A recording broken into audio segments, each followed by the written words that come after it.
think about this. You're hunting humans. Is there a greater prey in the world? It's to hunt a human being that is a killer. It's the most evil part of humanity, right? The ones that kill people, especially ones that are repeat offenders. To beat them intellectually, it's like the biggest win.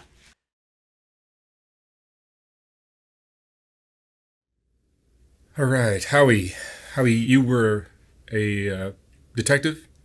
I worked for the New Jersey State Police. I retired as a lieutenant in charge of the crime scene investigation unit for 1/3 of the state of New Jersey. How long were you? I was there for 25 years. I served in the state police for 25 years. When I retired from there, I went over to a county sheriff's department for a few years. They were starting up a new lab and crime scene lab. So I was there for a few years and worked with their medical examiner's office as well. And mostly in the northern part of the state outside New York City. Except for 1 year, I had to travel down to the central part of the state, but mostly up north. What made you want to get into law enforcement? It's funny, I had a friend of mine who was a police officer in a town I grew up in, which was not too far outside New York City. And he was a police officer in a town, very small police department. And he pulled in my driveway one day and I was at my parents' house cutting the grass and he said, "Hey, we're going to be hiring. You should come here and do that. You should take the test." I said, I don't want to work in a town that I grew up in. I know everybody. And I said, besides, I want to fly a helicopter. That was it. Man, that's the only reason I did. I wanted to fly a helicopter. And he said, well, the state police are the only ones that have a helicopter. I said, oh, very naively. I said, I'll just join them. And he kind of looked at me like I was an idiot. He goes, dude, you don't just join the state police. It's like you have to live at the academy. It's like the military thing. It's really hard. And he told me, you'll never do it. You'll never be able to do it. And I just remember that moment, always. I said, oh yeah? Okay. Now that you told me I can't, no matter what, I'm going to do it. Whether I quit it later or not, I don't know. But because you told me I couldn't do it, now I'm going to do it. You like the challenge? I did, and I never flew the helicopter. I never went and got the pilot's license. But it's funny because in the crime scene investigation world, the whole forensic investigations thing, I was in that helicopter dozens and dozens and dozens of times.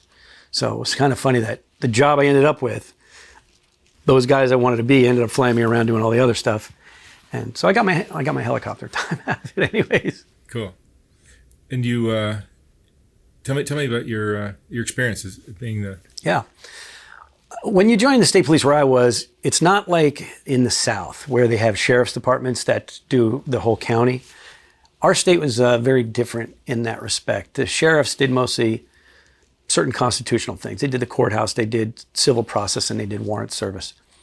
Any town that doesn't have a police department is covered by the state police. So you could actually be in the state police and never be on a highway. Whereas in other states, you have the highway patrol, they do mostly traffic and things like that. So we ended up getting involved in all types of criminal investigations from, your most basic and generic property crimes up into and including police-involved shootings and homicides and things like that. So I guess about 8 or 9 years in, the opening came up. And what I learned was, and it was just my personal observation, seeing this over a period of 8 years, was in that world, there's a lot of different ways you could go. There's, organized crime, there's narcotics, there's SWAT, or it's called teams where we were. All those things are really great. But what I learned was that the forensic part of it, the crime scene part of it, all of that evidentiary work that was done was where the cases were really made in court. I learned that firsthand. I saw it and I was like, that's interesting. That's something that I think is impactful. So I had an interest in it. But after I got in it was when I realized that there was something you can do with it after. This is something you can take with you after you leave the job, and it has it has a second life. You could take this somewhere else and still do this in a different way. In what ways? Well, what I did was back in 2014, I started a company called Highlands Forensics, and we still to this day we consult on homicide and shooting investigations all around the United States and abroad. So we've grown it really by word of mouth. We don't advertise really at all, and we're doing all of these different cases, and some are high profile, some you may have heard of, others you would not have heard of probably, all over the U.S. And we reconstruct. Basically, what we're doing is scene reconstruction. The thing about a scene reconstruction that is important that people don't understand, they hear the term, but they don't really know what it is. A lot of times people will know that a murder occurred. They may not even know who did the murder. But what the jury needs to hear, and what you have to understand, is they're the only ones that matter in the end, because they're the ones that are going to make the decision on somebody's freedom. In some states, maybe their life. They want to know how it happened. So the how becomes the really critical part.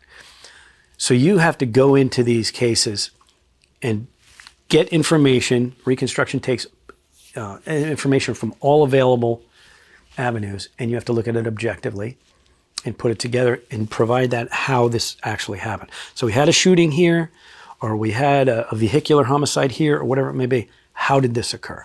What were the pieces that need to be told? Because there's going to be 12 people that are taken out of their life, put on a jury. And I try to we teach a lot too. Now we teach these classes. We try to tell everybody, look, when you teach this, understand, you got to convey the message to the detectives that are out there. We teach a lot of people from anywhere from 10 to 20 plus years on. Don't underestimate the value of your jury, the significance of a jury. And in my class, I always say this, look, my personal opinion is the greatest civic duty, if you will, that you could do in this country is to serve in our military. It's a volunteer military. It's the greatest service you could ever do. I am not a veteran, so I say this as a non-veteran, but I certainly understand and respect what they're doing. Somewhere down the line from that, we need to look at what a jury does. We're asking 12 people of all walks of life to sit inside a courtroom, maybe for several weeks or more, listen to every bit of information that they know nothing about. So they're getting technical data, they're getting emotional testimony, they're getting all these things. And at the end, make a decision. Get a charge from a judge and make a decision on somebody's life. Whether they're going to put them away for 30 years or they're going to sentence them to the death penalty in some states. So the role of the jury is so significant, and it doesn't really get, I think, the credit that it needs to get. Now, when you come back to what we do, we are the ones that have to give them the correct information in an understandable way that they can digest so that they can make a better informed decision. That's really what it is. So we have two roles. One is the professional investigator. You have to have the ability to figure this out. You just got to figure it out. And then you got to figure out how it happened. That's the reconstruction phase. But the last part that a lot of people never talk about is getting in front of that jury. You have to be able to give them that information in a way that they can understand. And that's the hardest part. You can get up there and say all kinds of technical things. They don't know what you're talking about. But you got to deliver it in a way that they understand, because that is your job as a professional witness. Because some of them are not highly educated or... Oh, it's a cross-section of America. You could have the dumbest person in the world and the smartest person in the world sitting in the same jury box. Thing is, we don't know who they are.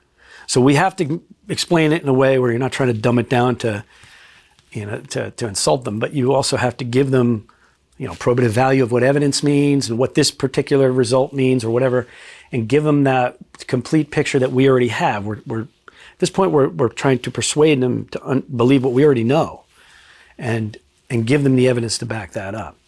And if you can do that, then you've done your job. And I always say this in the class: you can do the greatest investigation in the world.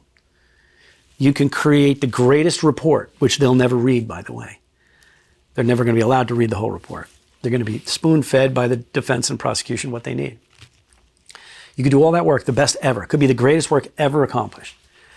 But if you don't deliver it in front of the jury in a way that they can understand, the rest of it is nothing but whipped cream on shit. You've failed. And you have to be able to go into that courtroom very serious and look at that jury and say, there's going to be a lot of other things going on. There's a judge, there's a prosecutor, there's a defense attorney, and this is where the interaction is going to be. But they are really the only ones that matter. I have to deliver my part, how small or large it may be, in a way that they can understand it.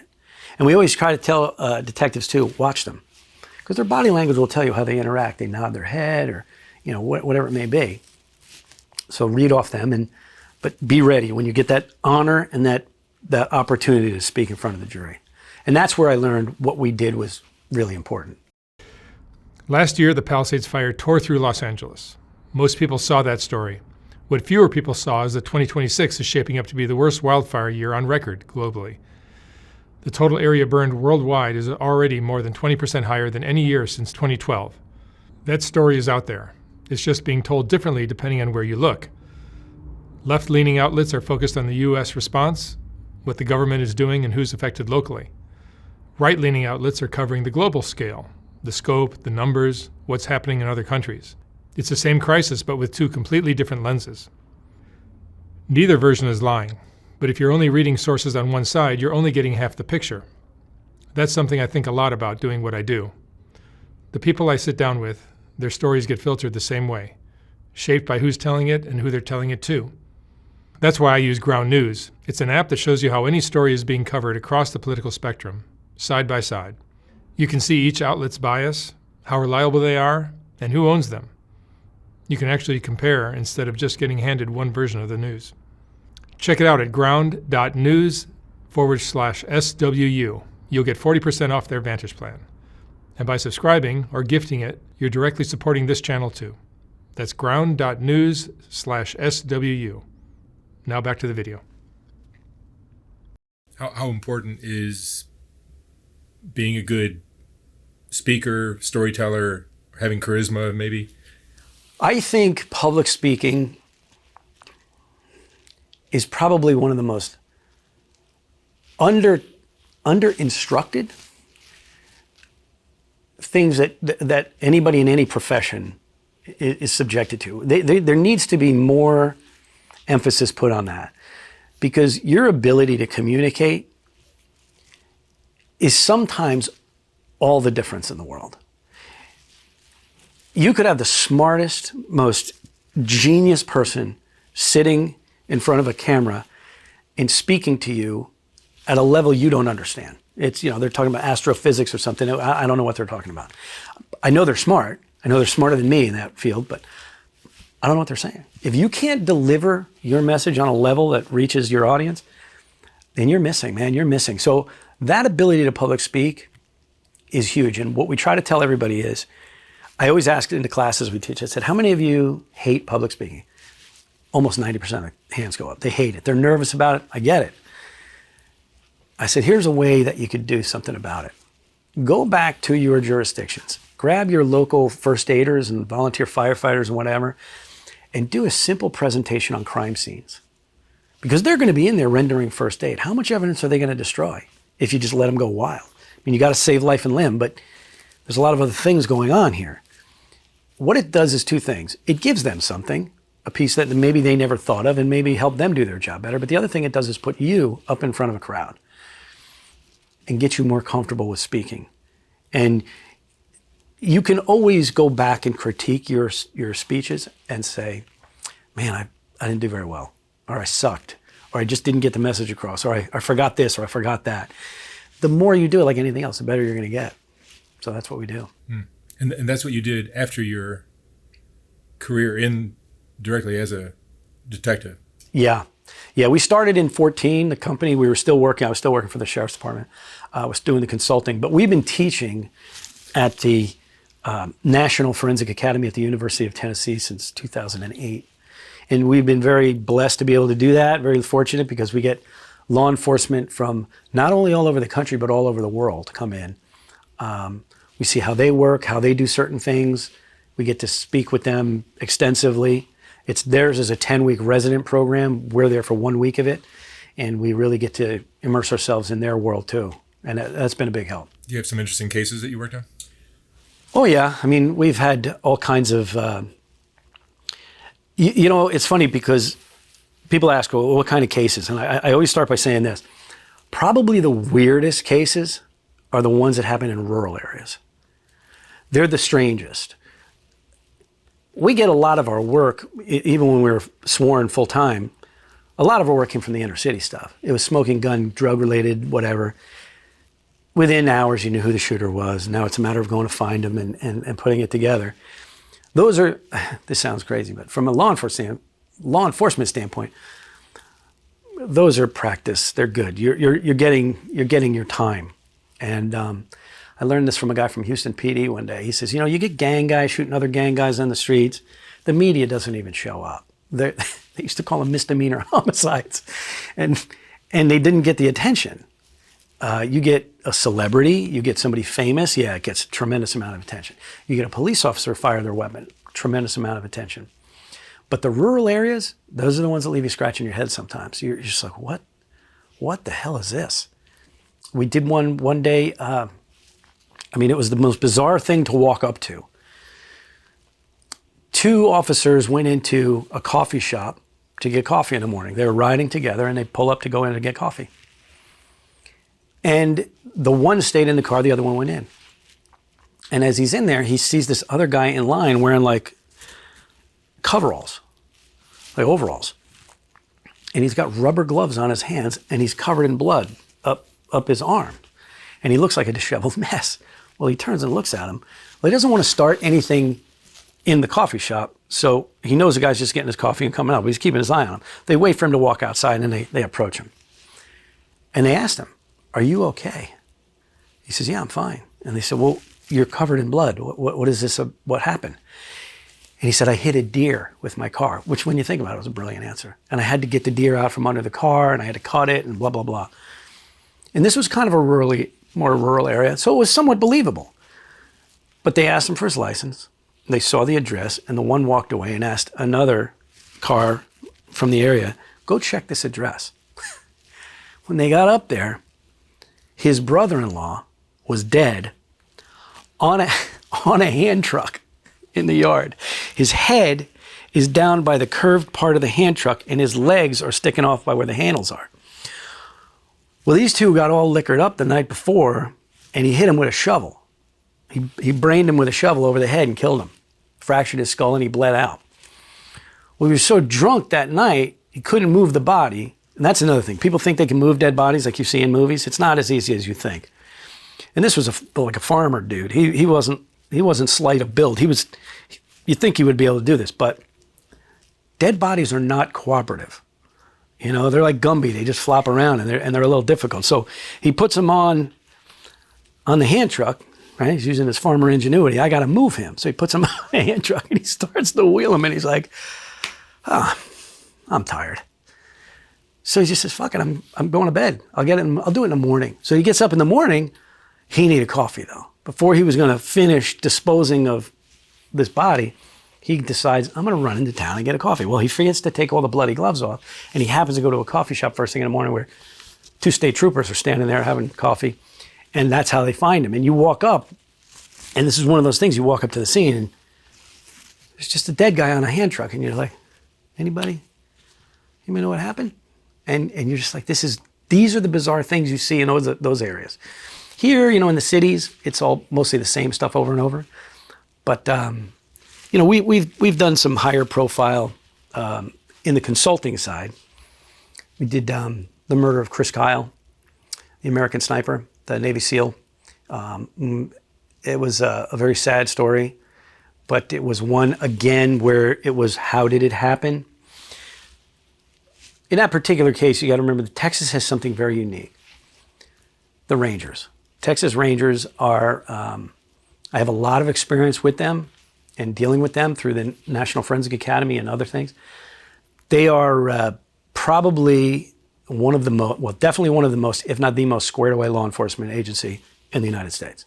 They are very, very sharp. And there's reasons for that. It's involved in their hiring process. But they originally handled that case. But they wanted an outside objective view looking at this to do the reconstruction. So we were asked to do it. They made it very easy because they are that sharp and that squared away.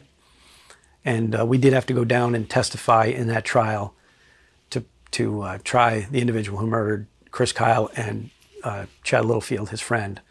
And that was a high profile case. That was one of the high profiles. There's other ones out there, some high profile ones that we looked at. They get attention. You get a lot of phone calls from it. Most of the ones you get are people you've never heard of, and they're just as tragic or worse sometimes. So there's a lot of that as well. And that was when you were working for the sheriff's office. No, I was a consultant. Yeah. But the other story was I was working with the state police. The state police. Yeah, I was still working with the guy in the hand truck. Yeah, I was with the state police. That was. When you were a detective before that, you probably had some interesting things too. Oh yeah, there's always there's a million different ways you can do it. I mean, the sad thing about that line of work is you see probably every conceivable way there is to die. You've seen it. And if you brought up a way that somebody's been killed or that you heard about, I could probably take a minute and go back into my memory and go, oh yeah, I had one of those. One of the strangest ones we had was, there was a gang member in from LA. And he was staying in a city. He was in here in New York City and he was out in New Jersey. But the local affiliate gang, same gang, just East Coast, West Coast chapter, if you will, I guess. They were, for lack of a better term, they were hosting him. And the guy from here, the gang here, he was told, you're watching him. You're going to be with him. We have no problems. Don't get in any problems. Don't get locked up. Don't get anybody hurt. You know, whatever terms they used. Well, they went out one night and things got out of hand somewhere. And the guy from LA and the guy from the local gang ended up getting the shit kicked out of him somewhere by another group of people. Like bad. The decision was made by the local gang. Our guy, he's got to go.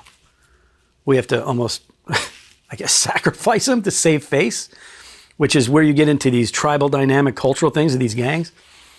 They look at it as like, all right, well, you screwed up, man. Now you got to pay. So what they did, this was kind of brutal. They snatched him. They brought him upstairs to a second floor of a row house, brick building, which at some point was probably a very nice place, but now it's a dump. And they got him in the room, and they're all getting high. They're smoking crack. They're drinking. They're doing all this other stuff. Well, at one point, they grab him, and they tie him up, and they start to stab him. And they weren't stabbing him to really kill him. They were stabbing him, I guess, to torture him, because none of them were deep, and they had the ability to kill him right there if they wanted to. And they went and got his girlfriend. They brought her in the room.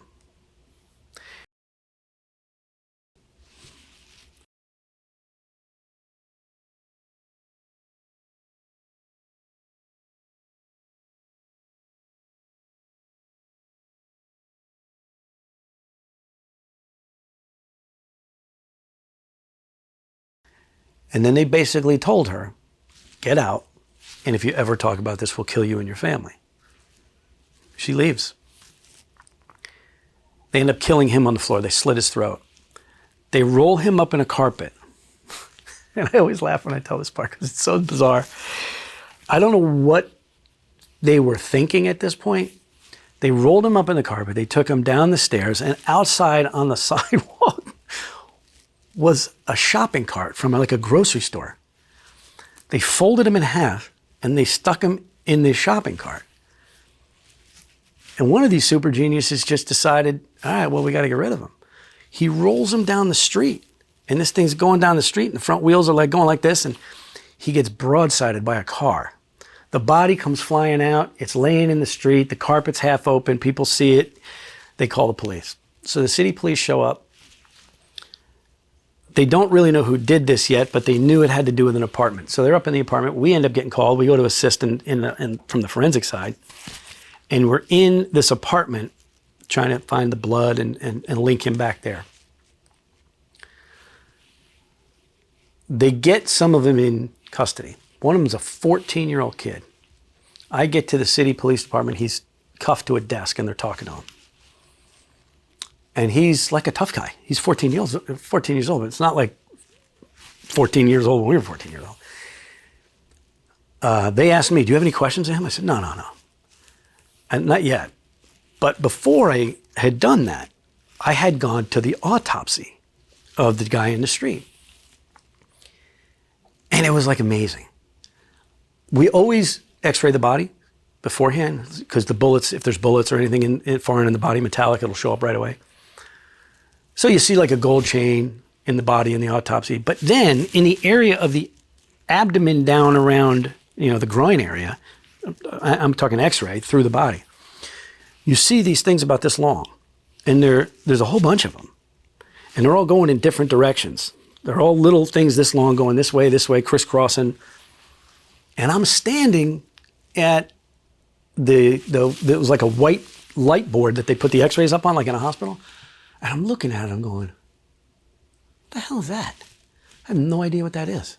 I've never seen anything like that. So the doc walks in. If you know anything about medical examiners, this is fairly common.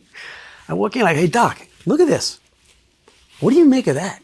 And he walks up, he goes, I do not know. That's very, very interesting. I've never seen anything like that. Let's go. We'll cut him open and we'll find out. And he cuts him open.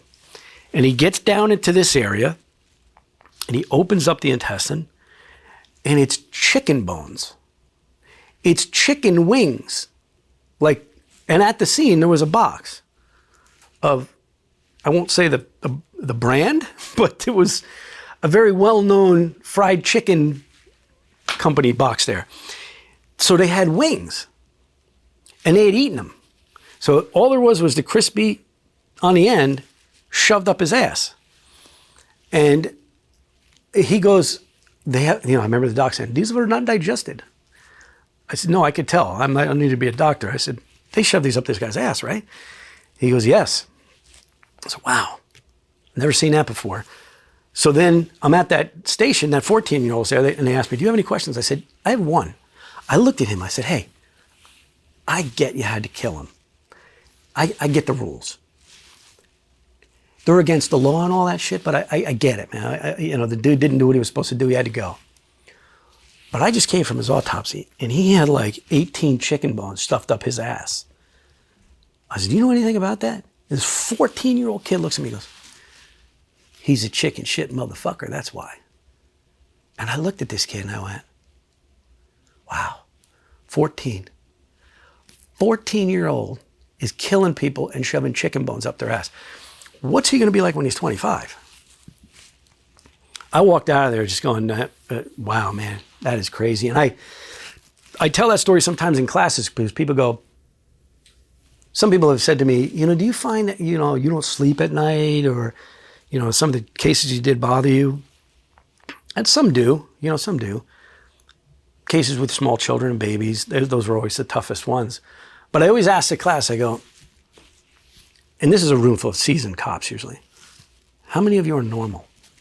And they all chuckle, right? They laugh, they go, well, I go, I don't mean as compared to everybody else in this room, because we're all in the same psych ward here. How are you compared to the world, the kids you grew up with? And they go, And some go, I think I'm okay. I said, okay. So what I want you to do is someday down the road, check yourself. I go, I'm going to give you the way I think you should do it this way. It happened to me. It wasn't intentional, but this is the way it happened to me. It was Thanksgiving. And my mom hosted Thanksgiving. All my relatives were over and, you don't see them for a while. It's a big event. We're watching football games. Everybody's having a few beers. You're overeating, right?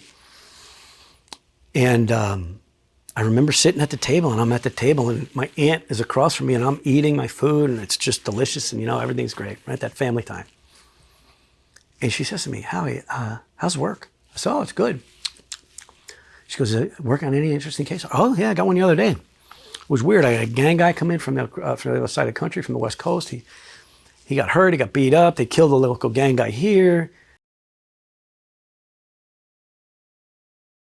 They stuck him in a shopping cart. He got hit by a car, and then they shoved chicken bones up his ass. And I'm eating my food, just eating away, and I look up, and the entire table is just holding their fork what the fuck? And I remember my aunt saying to my mom in the kitchen as they were cleaning up, she says, you need to get him help. There's something wrong. And you just, you think back of those things and you're like, there's so many people in this world that have normal adult jobs. Everything I do professionally is about the death of another human being. Everything.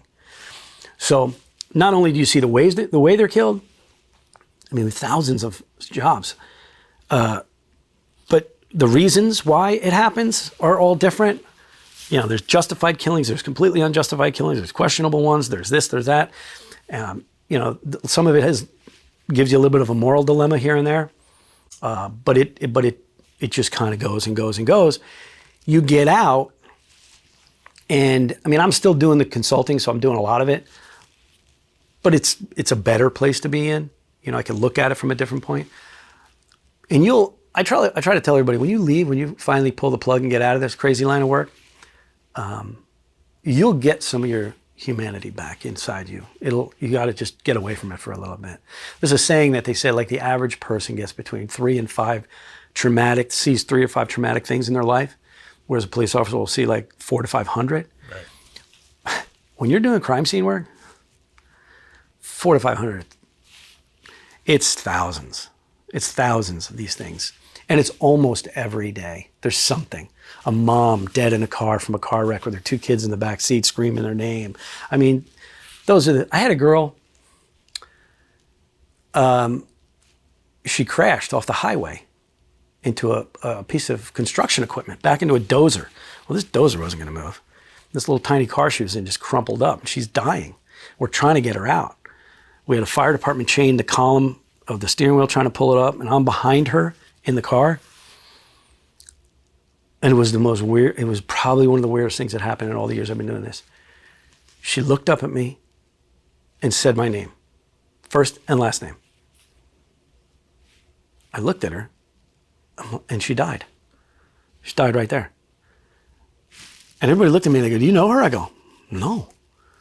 Did you have a badge or something? No. I went to high school with her brother, and she recognized me. Oh. She was all banged up from the car. I didn't recognize her, but she said my name. I was totally freaked out. I was like, walked away like, this girl just said my name. I don't even know who she is. And then she dies right there in front of me. Wow. And I was like walking away, and everybody's like, "You good?" I go, "I don't know how that girl knew me." I go, "Who the hell is she?" And once they said her name, I go, okay, she recognized me. But it's been a while. I was shocked.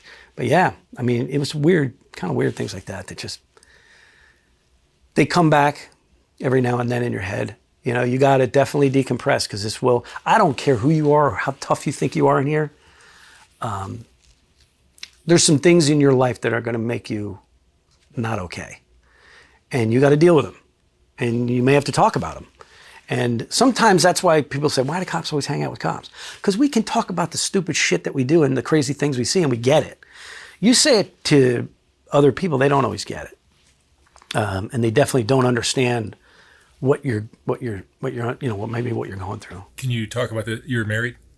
I'm married, yeah. Yeah. Can you go home and talk about this with your wife, or do you protect her from that? No, actually, well, now, so in the consulting company, she runs the office side of it. Oh, okay. So she gets to see a lot of it. She's in the mix. And yeah, she sees it, and she's always asking questions. She comes up with some things once in a while. She goes, "What about this? What about this?" Well, it's not a fluke that these horror movies are so popular. Oh, no. People are fascinated with this shit. They are. And one of the things that we've done since then, so during 9/11, not too far from where we sit right now, we all got pulled in. We were on this thing called the Pent Bomb Task Force.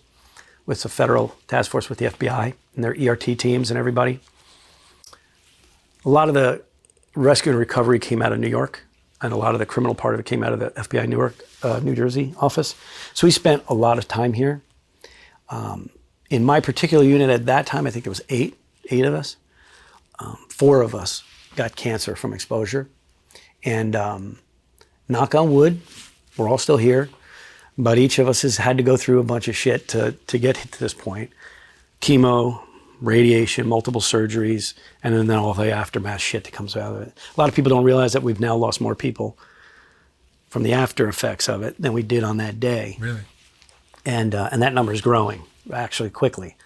So we're all very lucky that we're still here, but when you deal with things like that and the after effect of that, it comes back.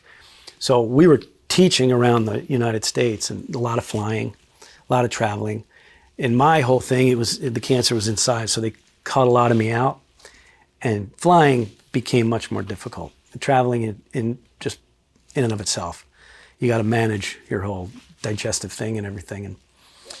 And what we learned was, as we go around the country, a couple things through the years, even before that, a lot of the same agencies were showing up at these advanced training classes, not just taught by us, but other people. It's the same higher performing agencies that are showing up, very committed to professional development, putting their people out in front. The Rangers, Texas Rangers are one of them. They're always training, always training. The military, the CID, OSI, NCIS, they're always sending people. And there's a select group around the country you can name. I could probably name 10 of them, and they would be in most of the training. I started thinking, what the hell is everybody else doing? Like, are they doing it in-house? Is your guy in-house or even really know what he's doing? You get some rural sheriff's department. How many murders do you get? How is that guy there going to teach you how to really do murders if he's done one in his career? So what we decided to do is we started something called Crime Scene Academy. And it is really the very first of its kind, completely online e-learning platform for advanced investigative training. So police departments will go through their in-service trainings each year. And for any police officers that are watching this, they'll know what I say when I go, half your in-service training is bullshit. It's some legal checklist thing that they have to do, ethics and this and that, all the shit you already know and do every year over and over and over. So there's a lot of time wasted in those. And we said, nobody is really giving them what they need. And how do we reach these agencies that either can't afford the manpower to be pulled out of the line of duty to go to a training course, or they don't have the training budget? So what we did was we took the advanced training that we do, and I've been very, very blessed with working with some of the best instructors around the country in specific disciplines, and they all jumped on board. And we are now in production. It just went live. It's called crimesceneacademy.com. And we just put our first one out, Shooting Incident Reconstruction. There's going to be about 20 to 23 courses, all advanced investigative training. We want to reach the ones that couldn't get it. And the public always thinks, okay, here comes that car with the lights going and it's shiny and it's this and that. The experts are here. That's not always the case. A lot of those guys or girls, they don't get the advanced training that would really benefit not only them, but the cases they're working and ultimately the people that they serve. So we decided we're going to do this. And as I sit here today, it was about a year ago we started it, the production of it. And it went live about 2-3 weeks ago. And it's getting some traction, but it's for all of those people out there that couldn't get the training. It's for all the criminal justice students in the colleges that want to get into this profession. Hey, let's give you a leg up. Let you go to your first job interview with actual certificates in these advanced things. But the other thing is what you mentioned. How many people are just interested in this? The crime buffs. Well, take a bloodstain course. Take a bloodstain analysis course. Take a shooting course. Take a fingerprint comparison course. If you want, it's going to be there for you as well. So that's kind of what we're doing now with that. It sounds fascinating. Yeah. Do you ever regret pursuing a career in law enforcement? No, I have no regrets. It is what you'll find in law enforcement is there's different attitudes. Some people, it defines them. It is everything they ever wanted to be.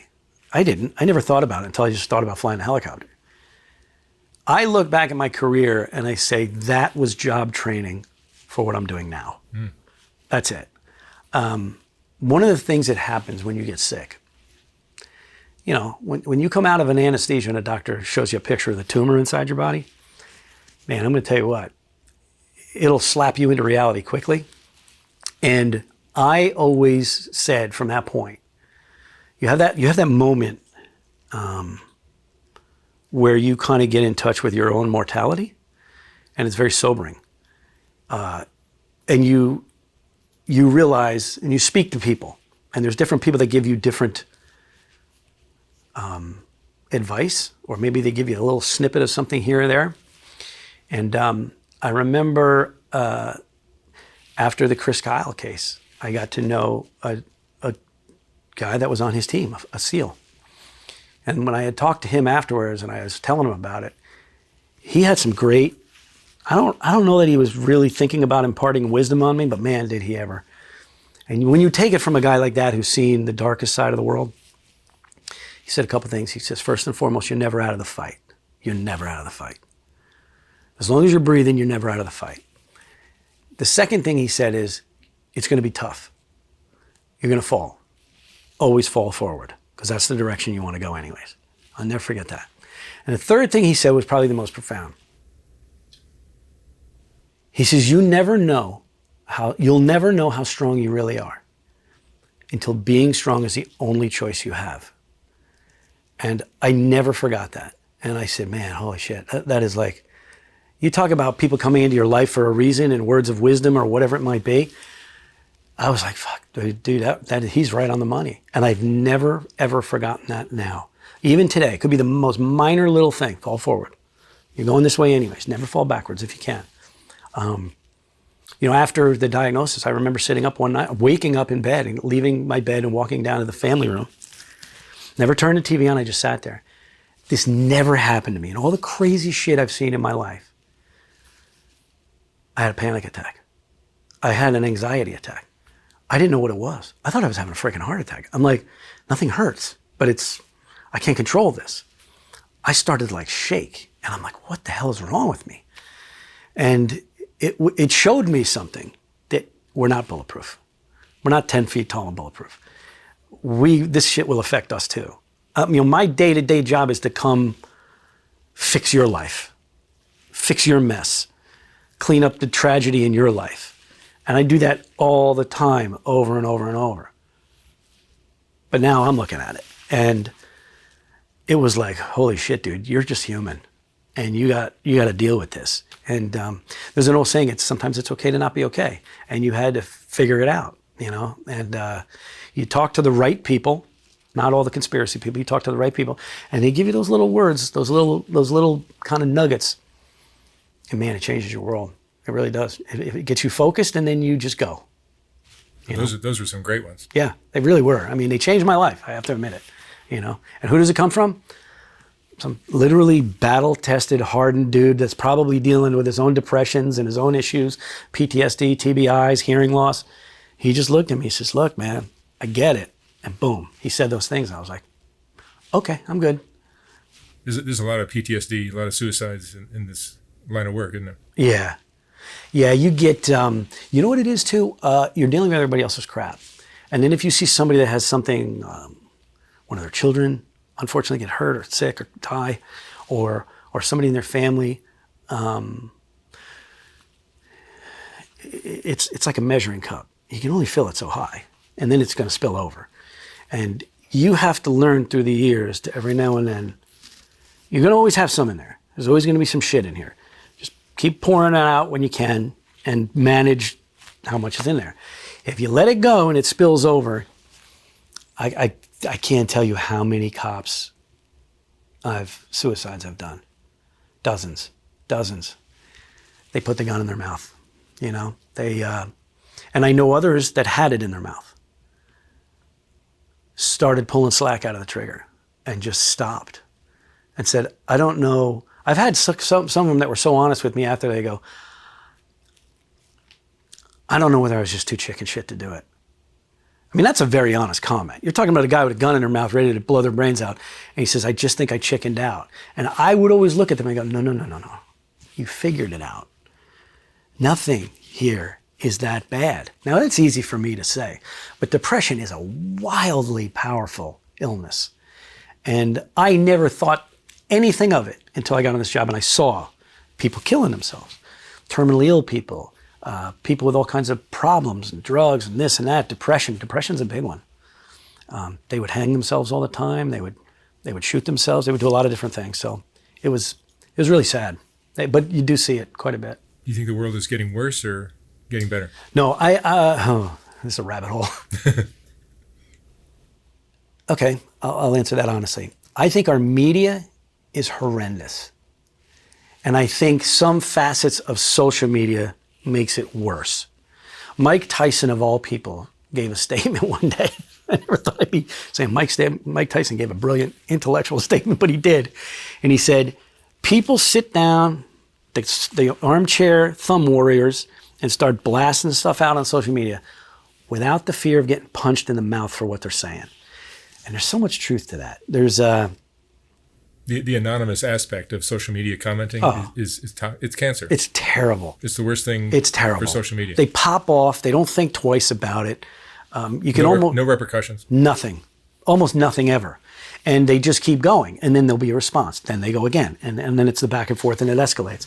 It's driving neighborhoods apart. Small political factions in towns.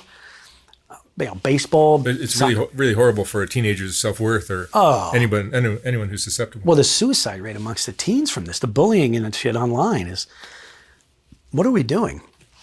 But the other part is this.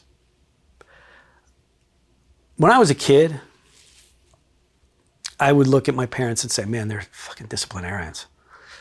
This is bullshit. Like, they're too hard, you know? They weren't that hard. Parenting today has taken a hit. They're way too soft. I'm not saying every kid's got to get leaned hard on, but sometimes you have to understand, how do I say it nicely? When your kid's fucked up, you're the one that's watching it all day, every day. You got to know it. I always give it that, equate it to like, remember that show American Idol or whatever it was when they go on and sing? Remember how it used to be where the people sucked in the beginning and it was always funny? And then they weeded them out and then the people that actually had talent? There was people that sucked that got up there and thought they were great. And the parents were going, go, Johnny, great. Johnny's terrible. And you should have told him. Like, sometimes you got to tell your kid, you can't behave that way. And it's gotten away from everybody. We don't want to hurt anybody's feelings. Everybody's soft. Children need to be parented, and people want to be led sometimes. You gotta show them the way. And you got to show them when shit they do is wrong, too. And when a group of 13-year-old girls gang up on another girl because they think it's funny, start posting pictures, and next thing, she's got her belt and she's hanging from the clothes pole in her closet. It's not fucking funny anymore. That is tragic. That changes, it's going to change their lives too, but it's destroying that family. And that shit is not something we just blow it off because it seems like it's too much. We've been desensitized to some of this crap. People in my line of work get desensitized. Let us deal with that. The rest of the world's got to understand it. No, you can't be that way. It's going to have massive negative effects on not only the families, but society, I think. Is there a big difference between the good guys and the bad guys? Like, so the law enforcement side as opposed to the guys you're chasing? That's a good question. It's not as big as you think. One of the questions I ask when we teach a class is I'll say to them, how different are you from them? Because in order to hunt them and catch them, you have to think like them. In other words, how would they think? What would they do? And it's totally abnormal for a normal human being or a good person to try to dive into that mindset and think like an evil individual or somebody that's going to do that. And I remember one time I was in a scene and we were bringing our stuff in and we were getting ready to go and I hadn't crossed into the room yet. And I just sat down on one of the cases, you know, like I'm sitting here and I was just looking around and I reached and I took a pad and I just started making some notes and I'm looking at this and I'm looking at this and I'm looking at this. And one of the police officers from the town we were doing the job for, he comes in and he goes, I think what he did was this, this, and this.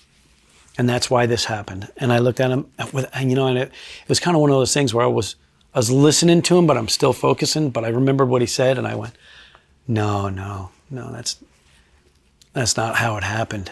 And he kind of was off to the side. He goes, why? How do you know? And I said, this is one of the most fucked up answers I ever gave. I go, because that's not what I would have done. I would have done this. And he looked at me, I'll never forget his answer. He goes, man, you're fucked up. And he walked away. And I kind of like looked at him and I was like, maybe he's right. Maybe I am. There's something wrong. But you have to start thinking like, this isn't searching a car, looking for dope in a car or a gun. Sometimes you're using every facet of law enforcement, your electronic surveillance people, your physical surveillance, your narcotics people are surveilling somebody. Then you get into the forensic aspect of it, the digital crime stuff, the dumps, the geofence warrants, and everything else. And you're trying to focus on all the things that are going on and keeping ahead of it. And the technology, that's another thing. You have to keep up with the technology. If you look at today, what's going on today with like genetic genealogy is a perfect example. It's I hate to use the term game changer, but it's a game changer. I mean, you're literally looking at a public database of DNA. So in the world of law enforcement, we have what's called CODIS, the Combined DNA Index, which is a federally overseen database across the country from criminal arrests. It's big. And it's successful, don't get me wrong. But now, all of a sudden, if I get a DNA sample and it's not in there, now we go the other route. And the genetic genealogy is growing. There's ways into it now. Before, it was kind of like we had to set up an account, submit it, and see what happens. Kind of bullshit our way through it. Back engineer it, if you will. It's not that way anymore. Things have changed. But it's a phenomenal amount of search. The data that's in there is from everybody that wants to know whether they're Italian or German or Irish or whatever. They don't realize that they're submitting a sample that is going to give us their family tree. So now you got a guy commit the crime, we find whatever it is, a DNA sample from whatever, blood, semen, whatever. We submit it in CODIS, it doesn't hit. Now we go that route. If we want to go that route, genetic genealogy, we start doing those searches. We may not find that individual. They may never have gone to one of these genealogy companies, but his Aunt Mary did, who lives in Spokane. And now we go to her and say, hey, do you have any relatives in Pennsylvania or Rhode Island? Oh yeah, I have a cousin, Kevin. Well, Kevin's our guy. And now we use what we have to do to go get a warrant and get his sample, and now we take it to the crime lab and we do a hard comparison, and that's how you get him. Well, Kevin never realized that old Aunt Mary wanted to know if they're really Hungarian or not. They just stuck the shit in there. Oh, let's see where our family tree shows up. When did they come across Ellis Island and all this other shit? Okay, well, you just put Kevin in jail for 30 years. Thank you. And they don't realize this. So now when you do these, there's the form. You can keep it out of that search base. Most people just sign off on it. They just, yeah, I'm in, whatever. I want to know who all my relatives are. You know, almost every cop that has done real criminal investigative work tells their whole family, don't stick our shit in there. Don't fucking stay out of it. We don't want to be in there. So it's kind of funny. But the technology, my point is the technology is advancing so fast that you have to keep up with it. You have to keep up with cameras and everything else that's out there now. There's everywhere. Like, if you take a city like New York City, almost every square inch of public property, public space, is under some sort of video surveillance. Almost everything. Every street, every corner. Inside an elevator? Some, but that's a hotel. Bathrooms, obviously not. I always wondered about, like, some of them have cameras. Commercial airline bathrooms. I don't think they do. You're right, but that'd be fucked up. If you were going to put together a bomb, that's where you do it. Yeah. I mean, yeah. But just the way it's moving so quickly. See, when 25 years ago, you could look at, all right, what's that technology that's coming out? When's that going to be available? Now it's available today, and it's being replaced by something else 2 months from now, or a next iteration and more advanced version of the technology. So if you're chasing people, you're hunting people, you better know what's available to you, because you're going to just be better at it. There's no ifs, ands, or buts. You still need, well, let me put it this way. There's two sides to that. The other side is this, and this is just a hard truth. The defund, abolish police thing that went on for those years during COVID and everything else, and prior to that, did a lot of damage. It did a lot of damage in recruiting and how many people wanted to do this job. Their numbers were way, way down. It's starting to come back a little bit, but the job is not necessarily the same. And what we're finding is that you get a major crime, you still have a lot of folks out there that are really good at what they do. And I'm not one of these people that, back in the day, rocks were harder back then, But a lot of the newer folks are relying too much on the technology. And they're not relying on their people skills and their ability to speak and question people. They're like, I'm just going to immediately do a phone dump, a tower dump, and I'm going to dive into their social media. Okay, that's 1 or 2 people can do that. You need to go out and knock on doors. They don't want to do that anymore. They just want to hunt them digitally. And it's short-stopping some investigations. You need that skill. People are still people. And when you get in front of them and you talk to them, you can still get a lot. And if you get really good at that, like if you took a class on interview and interrogation or statement analysis, you start to learn and put that into practice, it becomes an amazing tool. Amazing tool, seeing where they're deceptive. There's a friend of mine who also is going to be teaching at Crime Scene Academy on that topic. And he always told me, he goes, Howie, this is going to sound crazy, but people don't want to lie. I looked at him, I said, people lie all the time. He goes, that's not what I said. See, this is the one guy that always is like, what you say and how you say it. He goes, that's not what I said. He says, people don't want to lie. I said, well, okay. He goes, they will tell you the truth. Well, first he said, look, if they lie, the reason they don't want to lie, even bad guys, even bad guys, they know it's risky. They can get caught. So they really don't want to do that unless they have to. So they'll tell you the truth that they can tell until they can't tell you anymore. And then they'll get deceptive. He goes, so what you have to do is find out in what they're saying and what you're extracting from or whatever written statements they give. Boom, right there. That's where they just deviated. There's the spot. They used the wrong pronoun or they got very vague or whatever it may be. And I always have found that to be like one of the most fascinating things. Think about this. You're hunting humans. Is there a greater prey in the world? It's to hunt a human being that is a killer. It's the most evil part of humanity, right? The ones that kill people, especially ones that are repeat offenders. To beat them intellectually is like the biggest win. If you can get them to confess to you, man, you've done something. If you can get them on a DNA result, okay, that's science, and I'll take it all day long. But to get one of them to tell you something, and I'll give you an example. We had a guy pull over on the side of a roadway, on a highway, and he was going to just take a nap. He was falling asleep and he went to take a nap. And a car with 2 officers pull up behind it, and they walk up to the window. And as the guy wakes up, he was wearing a fully black outfit, top and bottom.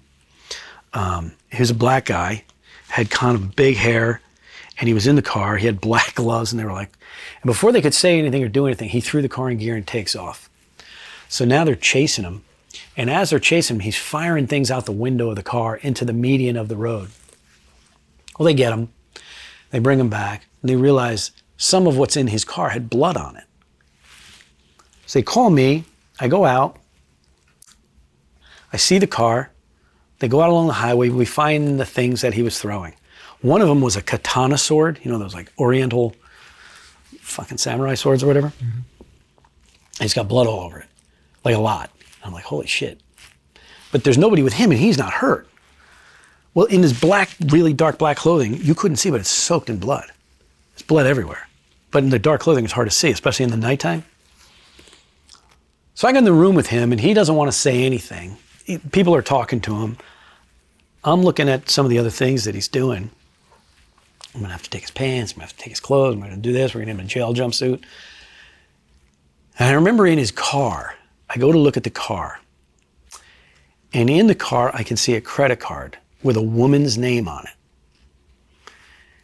And I remember running the name, trying to see if there was a driver's license in our jurisdiction. And there's no name. I'm like, shit. Oh, there's this thing called exigent circumstances. I got blood all over this guy. I got this woman's credit card. I don't know where she is. She's dead. She might be injured somewhere. I now have an obligation to find out where she is. So I opened the car door, which normally we'd get a warrant for. We didn't have it yet, but under the exigent circumstance rule, I take the credit card. We photo everything, we get it, we do it right. I call, I don't know, Visa maybe. And I remember calling the credit card company. I said, listen, This is probably the most bizarre phone call you're going to get. I'm a detective with the state police in New Jersey. I have this card found on an individual covered in blood with multiple weapons with blood on it. I don't know who this woman is, and I know you can't give me information. I'm not going to ask you to say anything. I need you to go up your chain of command there at Visa or whoever. I need you to tell them what it is, and I need you to call me back at this number. It's going to be an automated thing. It's a state police thing. It'll hit number 1. It'll come through to us. 5 minutes. Boom, the phone rings. It's a supervisor now. He goes, you know, I said, listen, I know, but this woman might be hurt. He goes, okay, you need to look in Tennessee. That's all he said. He said, that's all I need. I called TBI, Tennessee Bureau of Investigation. They have a woman who was hit by a guy with a sword outside at an outdoor shopping thing by a clothing rack. She put her hands up and dove into the clothing. It's the only reason she's alive. But he hit her here and split the bone in the arm to the elbow, and the arm went like that. He tried to get her, but he was hacking into the clothes, they said, and she just was scurrying underneath. Well, she lived. Anyways, it was her card. So I'm like, holy shit, this guy's, who the fuck is this lunatic? Now we have a victim. Everybody's in there and they're trying to talk to him, and a couple of guys are like yelling at him and stuff, trying to play like hard ass with him. And I'm like, this guy's fucking a killer. Like there's something off here. This is not your average everyday shithead punky criminal. This is a bad man. And I don't know what else he did. They'll walk out of the room. I said to the one guy, I go, hey, I got to go in there with him for a second. I said, you're good with me chatting with him? They go, yeah, it's okay. So I walk in and I did something I never did before. I didn't know whether it would work. I didn't really care. It wasn't going to hurt anything. I sat down across the table from him. He's cuffed down to the thing. And I looked at him. I'm sorry, let me go back. Because before that, we started making calls to other states. We have him doing a crime in Pennsylvania and a crime in Georgia. And as crazy as this sounds, when we call the Pennsylvania State Police and the Georgia Bureau of Investigation, he beheaded 2 people, one in Georgia and one in Pennsylvania. One guy was in like a convenience store, like a 7-Eleven type thing. He went over the counter and hacked him, and we have it on they had it on video. The other one was somebody coming home from a grocery store, and he got her on the back steps of the house. Now I'm like, holy shit, this guy's beheading people. They don't know that yet. So I walk in, I sit to him. Nobody's around to make sure nobody's there, because I didn't want him sidetracked. And I figured he's not going to talk the way they're talking. I don't know if he's going to say anything. And we probably have everybody's blood on all this shit anyway, so it's just going to be nuts. But I said, hey, can I ask you something? And he looked at me and he goes, what? And I looked. Look, they're going to come back in a minute. And I can't ask this question with them around, because I can't do what you do. Not in this job, I can't do that. What's it like? And he just fucking stares at me. I go, come on. You gotta tell me, man, dude, what's it like? Is it like a fucking rush? Does it make you sick afterwards? Is it something you can't wait for? Is it something that, and as I'm doing this, it's not often in that line of work you get freaked out. I got freaked out. He turns to me and his eyes just light up and he comes to life. He's like,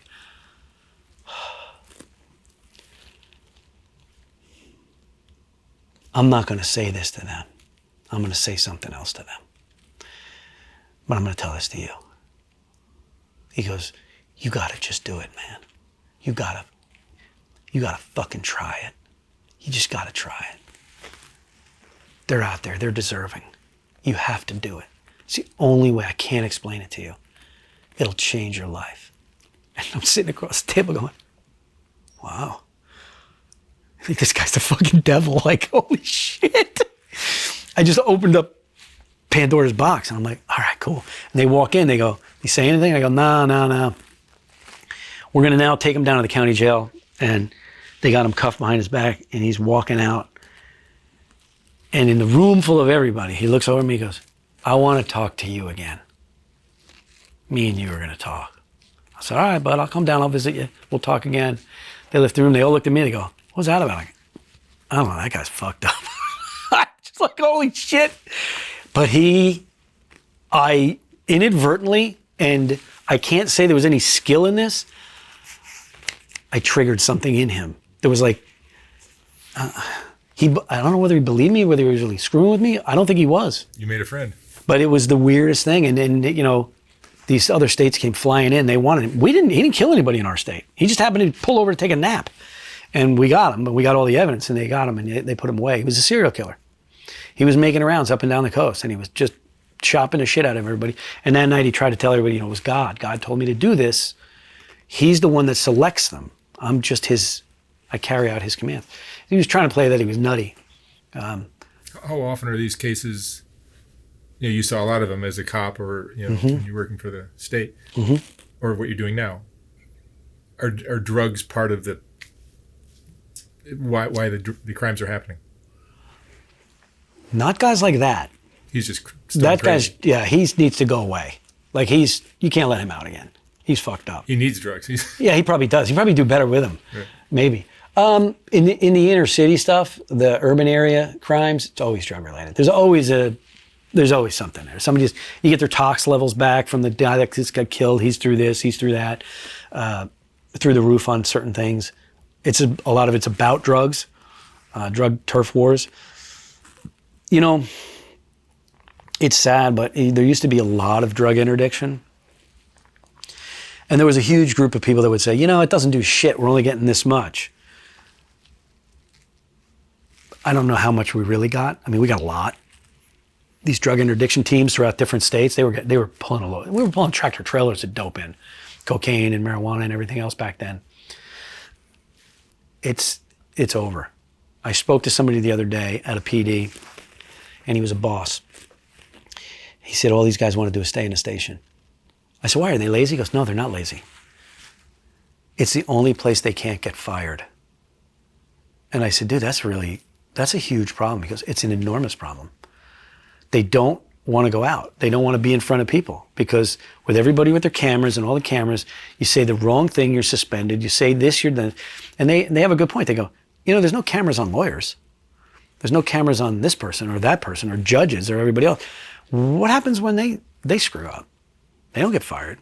We screw up. And I'm not even talking about like a use of force type thing. This way, we don't like the way you spoke to that guy. You're going to be suspended for, you know, conduct unbecoming or something like that.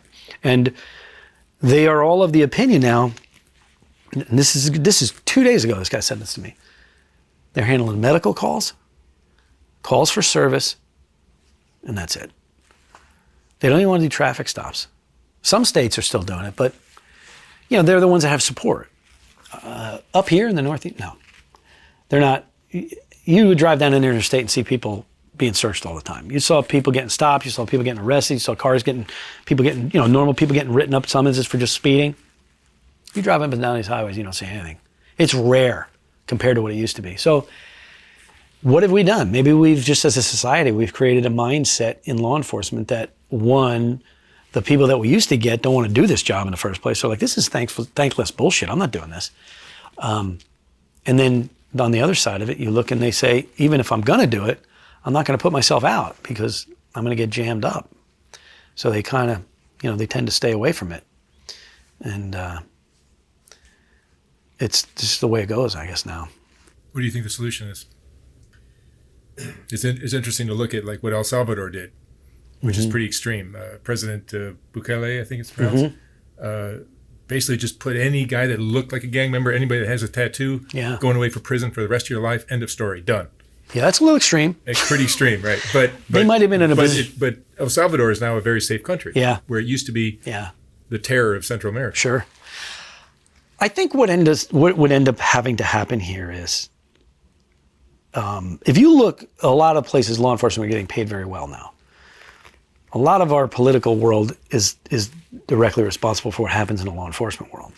So if you have these standoffish, woke-ish environments, they don't want any problems. They don't want law enforcement being aggressive. They don't want you having to throw people on the ground.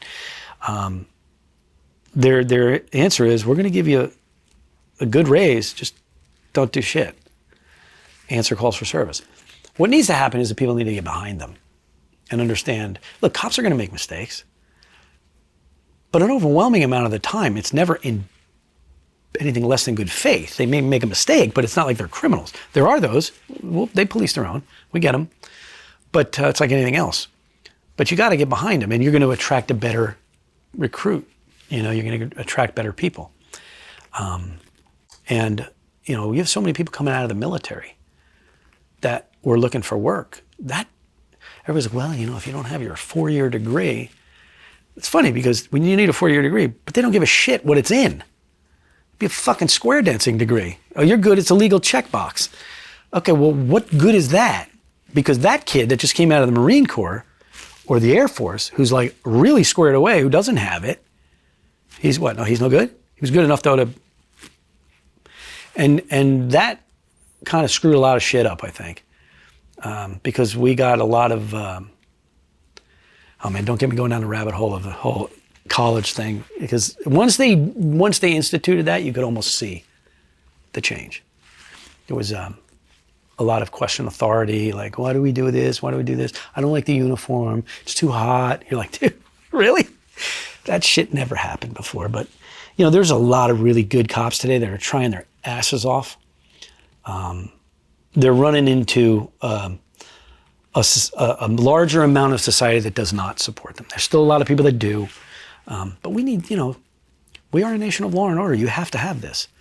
And you got to keep certain things in check, because if you don't, it's going to run wild. And look at LA. It's running wild. Look at Chicago. Look at, Oregon, up in Portland and Seattle.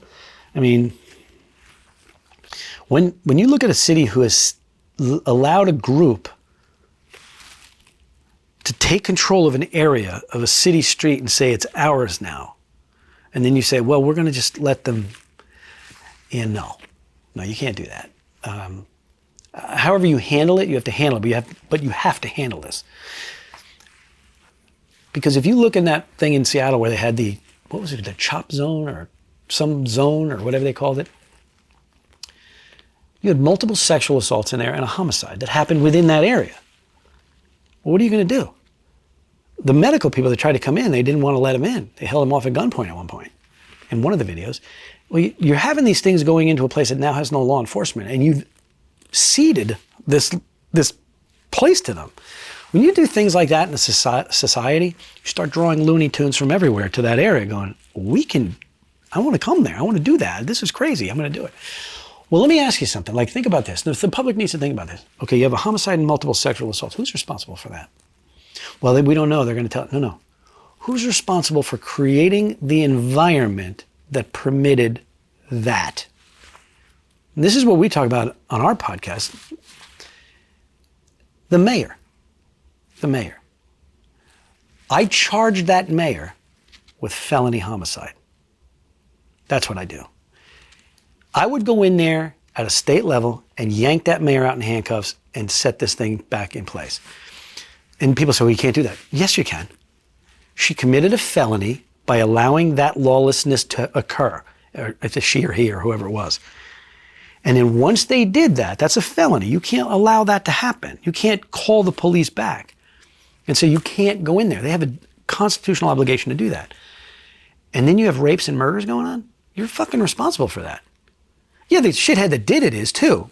You committed the felony that allowed that to happen. So you have to be held responsible. Had you done that, Portland never would have gone down the way they did, and this shit would have quieted down. You have to I'm not saying you have to have a police state. I don't want that either. Police don't want that. But you gotta have rules. And the rules are the laws. And the laws are there. And mayors can't change the fucking laws. They're not lawmakers. And to say we're gonna give that police station over to these lunatics and they're gonna light it on fire? Come on. When we start going down that route, nothing ever is gonna good come from it. So I don't really know, go to your original question, you just have to let the police do their job and stay the fuck out of it. What was going on last year with the NYPD getting hit by snowballs? Yeah, that shit never would have happened before. Never. Years ago, I was here in the city, a famous bar downtown, not far from here actually, and there was a park. This was before that whole squatting, camping bullshit thing. Everybody just deciding I'm going to, homeless tenting. This is going back a ways. They're in that park and they're up there and there's shits everywhere. They're taking a shit in the park and it's just a mess. It's a mess. It was all over the news back then. NYPD came in and said, you got to get out. And they're like, you know what? Fuck you. We're not doing this and that. And they resisted them for I don't know how long, a couple days. NYPD was historically a PD you did not mess with. They're huge. They're gigantic. They're the biggest police department in the world that's not attached to a military. And they have everything. Well, the day we were there, we didn't know this was going to happen. They said, hey, man, down at such and such a park, there's something going on. So we walked down. Well, down the street, they're unloading these horses off trailers. They're a mounted police unit. I'll never forget this sergeant. He wasn't a big guy. He's just got his sergeant stripes on. He's got a little bullhorn in his hand. He goes, okay, this is NYP. I'm Sergeant so-and-so from New York City Police Department. You have 10 minutes. I need you to collect up your stuff and head out of the park in that direction. He starts throwing shit. Fuck you and this and that. He goes, 10 minutes. Well, I'll tell you what. 10 minutes went by. Those horses came down the street and they went full fucking Game of Thrones on these people. They went through and just trounced everything. And the people ran for their lives. It seemed like they were running for their lives. They ran out the other side. And right behind the horses came a line of cops. And behind them was the New York City Department of Sanitation, just cleaned up all their shit into the trucks. And it seemed like in 30 or 40 minutes, it was just a park again. And I was standing there going, that's how that shit is done. Cleaned up, over. And I went, wow, try that today. Oh my God, everybody's feelings will get hurt and everything else. But I'll tell you what, man, NYPD was a real deal. They were the real deal. They had everything. And if you were a law enforcement agent from anywhere else in the country and you need something here from them, they're the best. They will assign a guy to you. They'll take you wherever you need to go in the city. They are like super helpful. And they know everybody and they have everything. And if they don't know the guy, you'll know the guy, or he'll know the guy, or she'll know the guy, and you'll get it done. I get a call one day at our office over on the other side of the river in New Jersey at the Meadowlands by the football stadium. And somebody comes into our office and they go, hey, are you guys working with NYPD down in Meadowlands right now? We're like, no, what do you mean?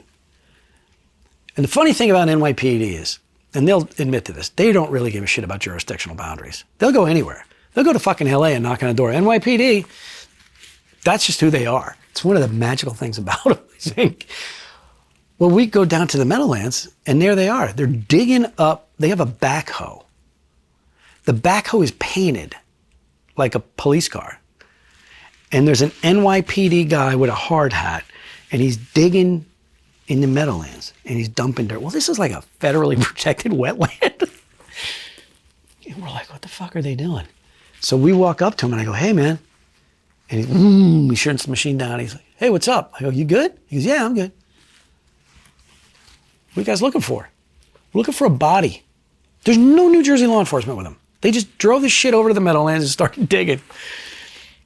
And I go, who's here? Just you guys? Yeah. You know you're in New Jersey, right? He goes, is that all right? Like, he doesn't even give a shit. And I thought, what a great mindset.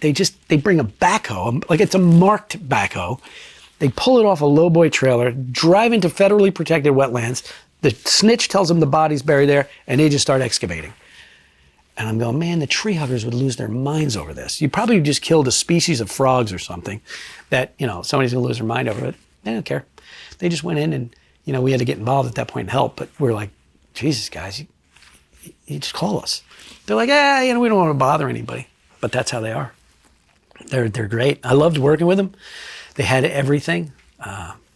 It's like they're like an infantry division though. They have everything, and their budget is gigantic. But even they're struggling right now. This is a hard time for this city, for sure. In the talk you did with Clark, you spoke about what you're doing now. Explain what it is for those that didn't. Crime Scene Academy. You're talking about the academy? Yeah. So this new project that we're working on is called Crime Scene Academy. And it was rooted in our experience going around the United States teaching agencies from Alaska to Florida, from Southern California to Maine. And one of the things we saw was it was always the same agencies that have this commitment to professional development. And I started thinking, like, what is everybody else doing? Like, are they trying to do this within? Are they even capable of teaching it within? Are they doing the right thing? And then as I started doing the consulting of cases from agencies that were not involved in the training, I saw there was mistakes, or there was things that weren't getting done that could have been done. And we started to realize, like, there's another way. And it's really interesting. I had a teacher in high school, of all places, and her name was Mrs. T. We called her Mrs. T. And she was like a business education teacher. And she always had a few sayings about business if you were going to get into business. And one of the things she would say is location, location, location, like everybody would say in a business, especially if you're going to do a brick and mortar. But the other thing she said struck me was innovate or perish. And it always stuck with me. And, you know, being 27 plus years sworn law enforcement, getting out, doing consulting cases and teaching, that statement rang true. Innovate or just, you're going to die on the vine. You're going to just age out of this, which is fine too. But I started researching. Nobody was doing a full-blown online advanced training. They have online stuff for the basic in-service stuff, but they never really had this. So we researched it. And that's what we did. We spent the last year creating the first full-blown course, and it's shooting, incident analysis, and reconstruction. Next one is going to be fingerprint comparison examination. We're going to go on and on. Bloodstain pattern analysis, interview and interrogation, cold case management, homicide management. But it's not us. It's literally the best, or some of the very best detectives, practitioners, and instructors that the United States has to offer that I'd known through the years. And I was able to reach out to them, and they jumped on board. And they realized the need for this too. So, and this is open to who? This is going to be available to all law enforcement. It's going to be available to all criminal justice students in any college or university around the world, any law enforcement around the world. And then we're going to open parts of it up to the public. Because I explained to some people about the value of a jury. An educated jury is a better juror. Well, if they want to take a class, they can do it. We're not going to give them everything, but we're going to give them a lot of things that they're going to find interesting.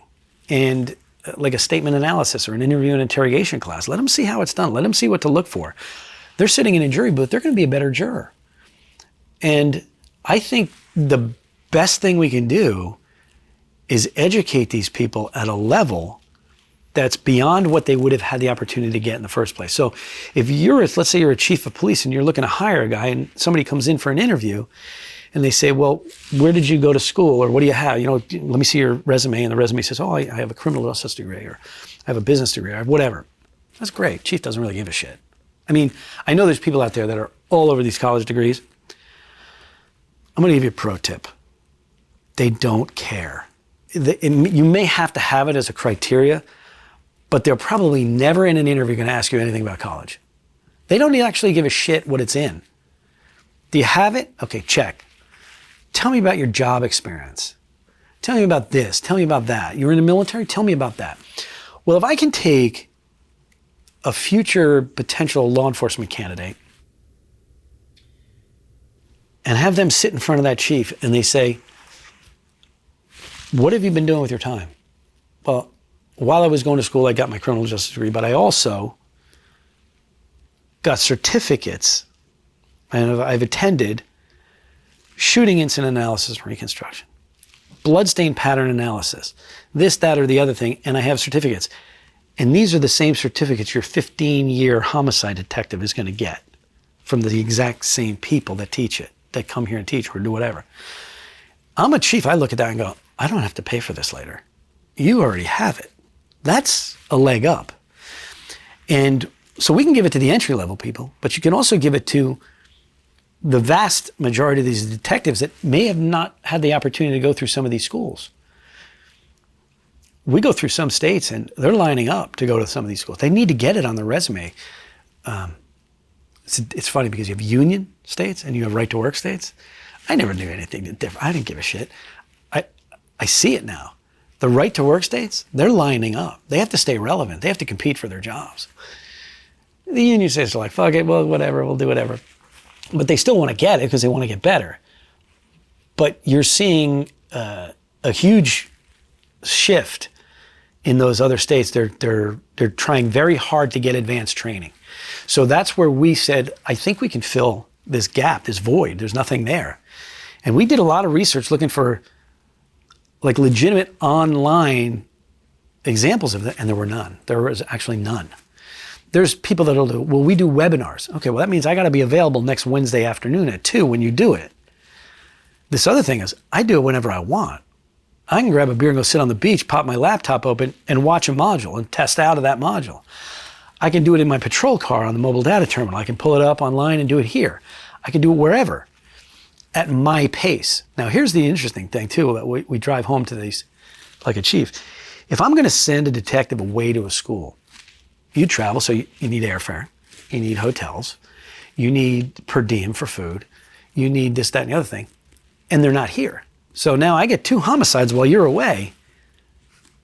I can't use you. You're gone. Okay, well, we've just solved that. We've now saved you, because our fee, too, on the class from a live version is way more expensive than an online for the same thing. I've just saved you 65 to 80% on your training budget. That's a big number. That's like if you're talking about a 20 or 30 man department who doesn't have a huge budget, that's a substantial savings. I could get my 5 detectives trained this year instead of sending 1 a year for the next 5 years if I have the money. So that's what we're really interested in doing, trying to change that mindset, innovate or perish, get the training into a format that they all can get a hold of, instead of this golden egg you get sent to a class. We'll still do some live stuff, but this is the way to get it in front of all these cops and all these officers and sheriff's deputies coming in, and let them do it on their time at their pace and bring them up to speed. What a great idea. Yeah, we hope. So you spent a lot of years as a detective and a state trooper. Yeah. Tell me, you got some stories, I'm sure, that we'd love to hear. You told a few last time. Oh yeah, I mean, it was funny because one of the stations I worked at was right on the other side of the George Washington Bridge, and we covered that area. And I had this is kind of a story about how it's different from place to place, and it's just that body of water, that river, that separates us. And like I said before, NYPD is so big and so massive. I had a collision where one person died and the other person was hanging on. But the hospitals on our side were what they called SAT. They were saturated. They were full on this Saturday night. So the ambulance from the town said, we're going to Columbia Presbyterian, which is in New York City. So they ran them across the bridge. They got them to Columbia Presbyterian, and they're there. So I had to go over to Columbia Presbyterian. And while we were there, I was talking to an NYPD guy who was in the ER for one of his cases. And while we were there, a shooting occurred right up the road. And I'll never forget, he said, hey, you done here? I go, yeah, we're done. He goes, you want to go? You want to run with us? And we were like, oh shit, we're going to get in some sort of trouble doing this. But I said, yeah. So we get up there, and the scene, we kind of just stayed back and we're hanging with the one guy, but he was talking about this scene. And I remember saying to him, man, how do you do this? How the fuck do you do this? This is like nonstop here. They talk about the city that never sleeps. It really kind of doesn't, right? And there's always shit going on. And in certain areas up near, the Bronx, and it can get busy. And I go, how the fuck do you guys do this, man? This is crazy. And you know what he said to me? He looked at me, he goes, How do I do it? How do you do it? Kind of looked at him like, what do you mean? He goes, look around. He goes, we had shots fired. It was over. There's about 35 cops here, 40 maybe. You're by yourself. Who's coming when you call? Maybe one guy? How far away is he? I never thought about it. I never, ever looked at it from that perspective. And it's funny because you're talking about the biggest police department in the world.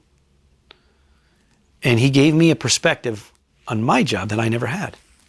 He goes, I hit the panic button here and the cavalry's coming in seconds. I'll have a helo overhead within a minute. You're alone. You're up in one of these rural areas sometimes. You're by yourself. What do you do? And I never really thought of it like that. And it changes your mindset because when you are alone, you have to be,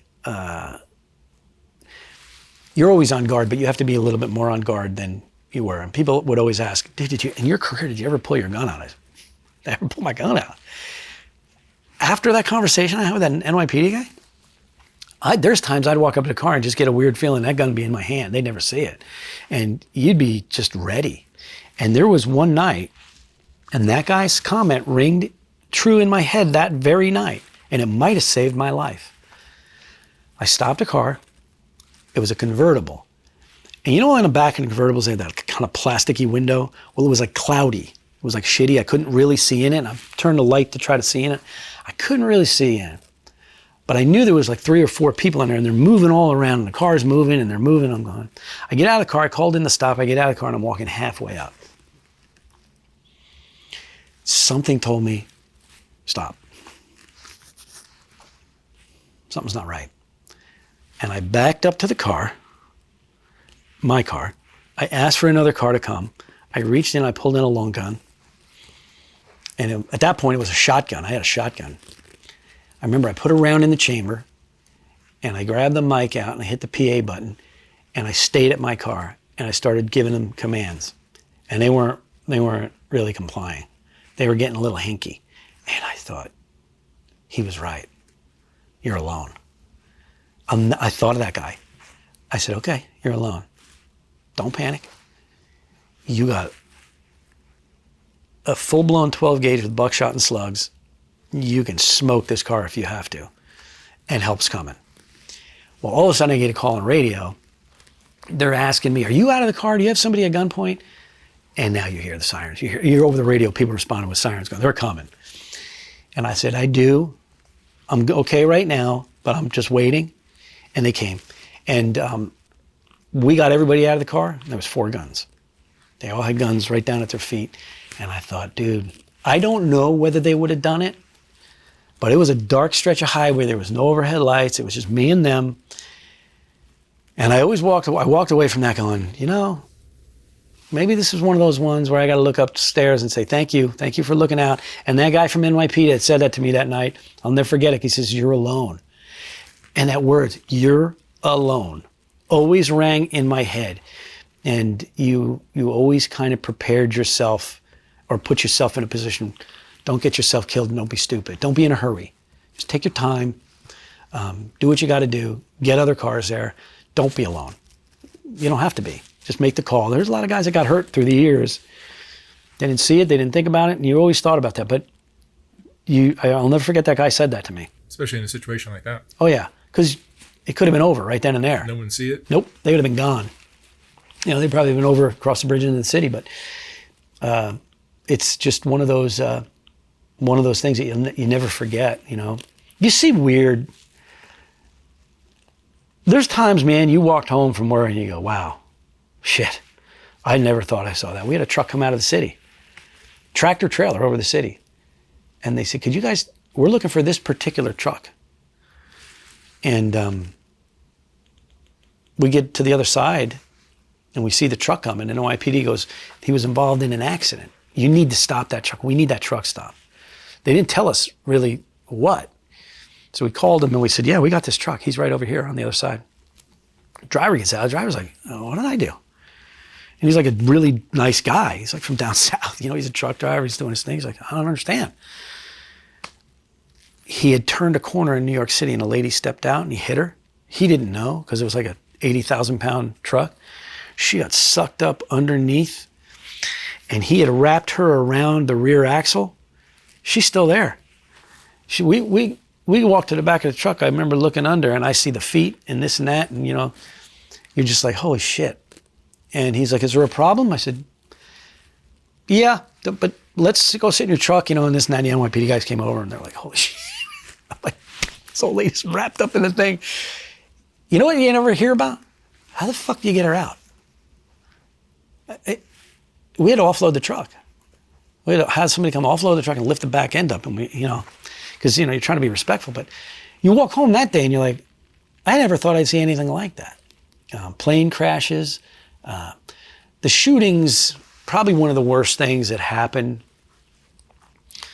was I had a guy I knew on the job. I wasn't like super tight friends with him, but I was friendly enough. We'd sit and talk and have coffee. And we get a call that a guy that got out of a psychiatric hospital. While he was in the psych hospital, his girlfriend dumped him, and she worked at a Pizza Hut. Well, she used to. She wasn't working there anymore, but he thought she was. So his thing was, I'm going to go kill her.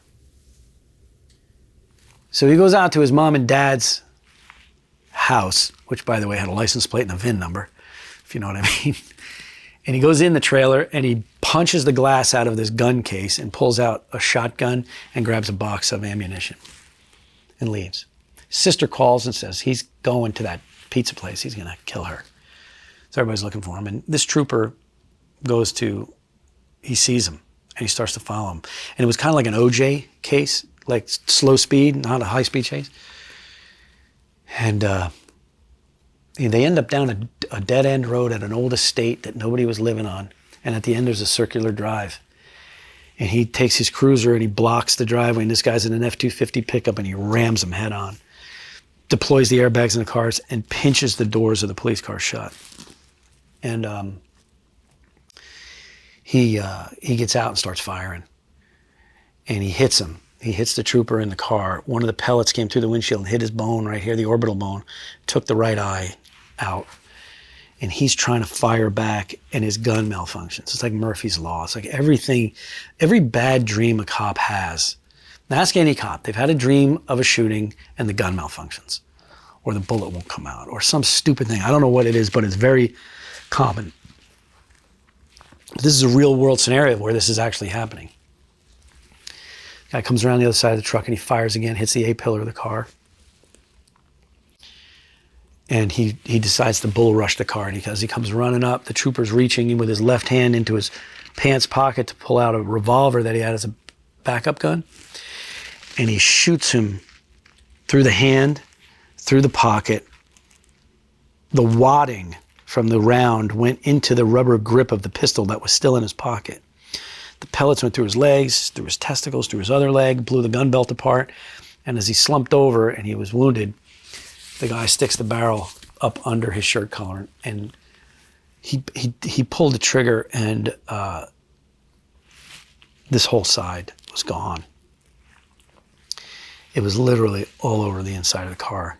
And I remember the very first moment I walked up to the car and I looked in after everything had shaken out. I'd never seen that in our uniform, the uniform that I wear. 3 days before, I sat and had coffee with him. He wanted to learn to play golf, and I'll never forget it. We were talking about buying golf clubs, where to go to buy golf clubs, who could we talk to? And I'm looking at him all over the inside of the car thinking, what the fuck? Oh my God. And at the time in our state, we still had the death penalty. And we knew when we caught the guy that did it, he had accidentally shot himself, didn't kill himself. He died, that was a Friday, he died the following Wednesday in the hospital. But we thought, okay, man, we're gonna, this is a death penalty case, we're gonna have to kill him. And so we have to do everything right and do everything thoroughly and this and that and the other thing. And it was just, that was one time, really the only time on the job, I probably did not sleep for 3 days. And it took a massive toll. And you think about this job, and how much death you see, and you just compartmentalize it and fuck it. You know, you don't want to be a baby. I'm not a sissy. We just suck it up and you move forward. I remember I was given a presentation once on that case, and the picture of him, this was to law enforcement only. We showed it because I wanted him to see this. You need to see this. This could happen to you. And I put the picture up and I go to say something and man, dude, it hit me like somebody dropped a fucking piano on my head. I couldn't speak. And I looked at the class, I said, give me a minute. And I just turned to the screen and I closed my eyes. I took this huge deep breath. I was getting choked up. I had to swallow it back down. That had never ever happened to me. Never. I could talk about shit, nothing fazed me. I had zero emotion. It was fucked up. I had none. And it caught me. It snuck up and just fucking whacked me right in the back of the head. When I turned around, and two things happened. One, I was able to regain my composure, which surprised me because I thought I feel like a little bit of a wreck right now. But the other thing is I looked at the class, and anybody that had their phone in their hand and wasn't really paying attention, put everything down. And they locked right in, as much as say, holy shit, like this guy just got emotional. And I looked at him, I said, I apologize for that. I hate talking about this case. And I hate looking at this. And this normally doesn't happen, but I don't really know what happened. I just turned and looked at him, and it took me right back there that night. And I said, please forgive me. And everybody came up afterwards like, dude, that was like the most raw, a fucking emotional, real thing we've seen. Like, holy shit. And I was like, yeah, that wasn't supposed to be what happened. I was supposed to just power through this. So I said, it was weird, man. But, you know, there's subtle reminders as you go through a career like this every now and then of how real this shit really is. And there's some things that you think about from time to time.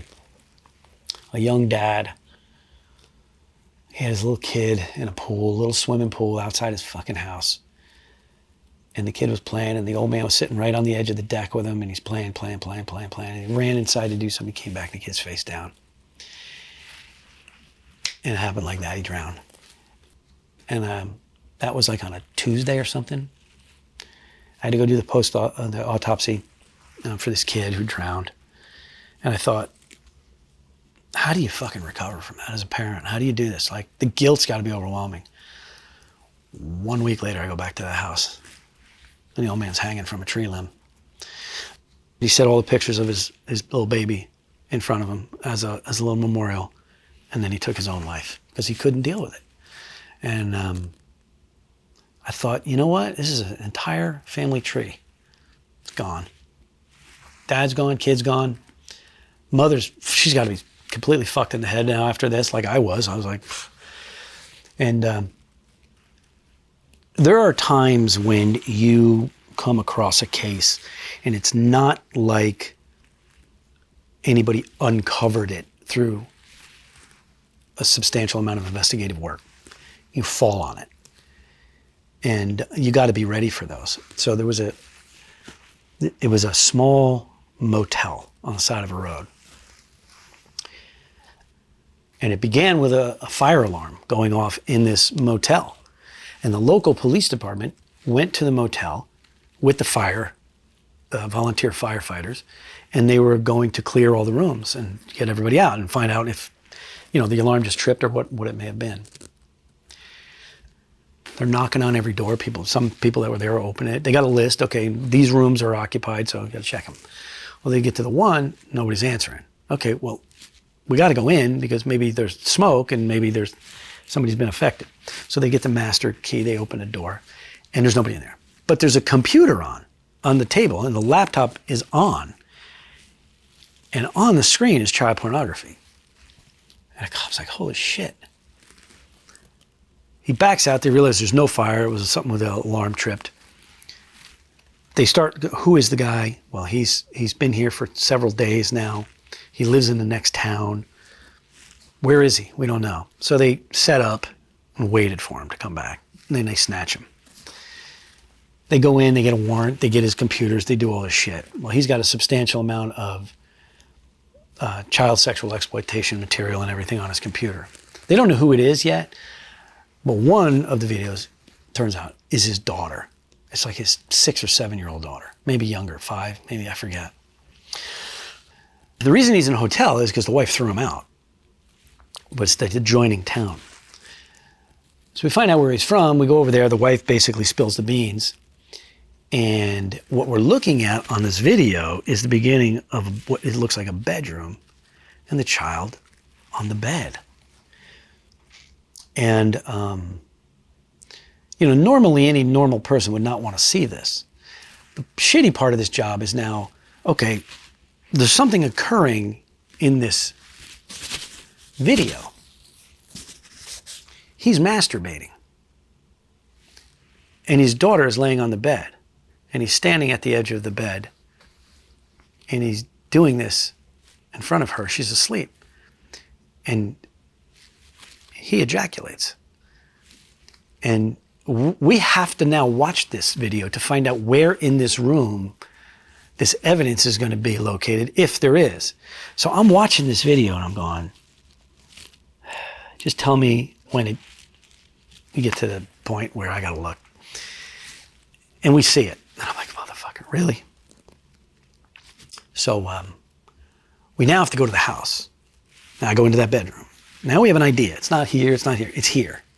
From the video, it's here. We'll look at everything else, but right here. So we have to do chemicals and, alternate light sources, and we're looking for the trace of him. And we find it. And we collect it, and we swab it, and we got everything. And now I got to go into him. And I'm thinking, you gave your daughter Ambien. You loaded her up on Ambien to knock this child, this little girl out. And then you stand beside this baby in this bed and you masturbate. And they go, he's right in here. Okay. So I walk in. And this is one of those things where your human nature is good and bad.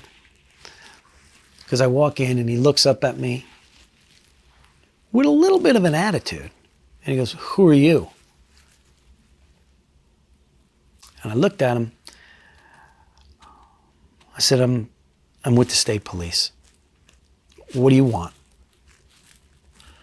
I want your fucking soul. That's what I want.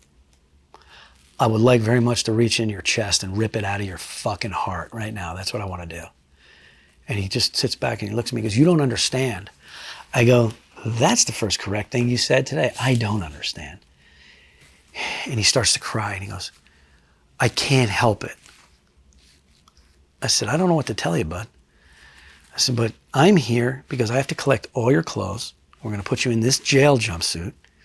I'm going to take photos of you and we're going to do this and we're going to do this. And here's what's going to happen. You're going to do everything I ask you to do. And you're not going to give me an ounce of shit. Because if you do, I'm going to throw you out that fucking window.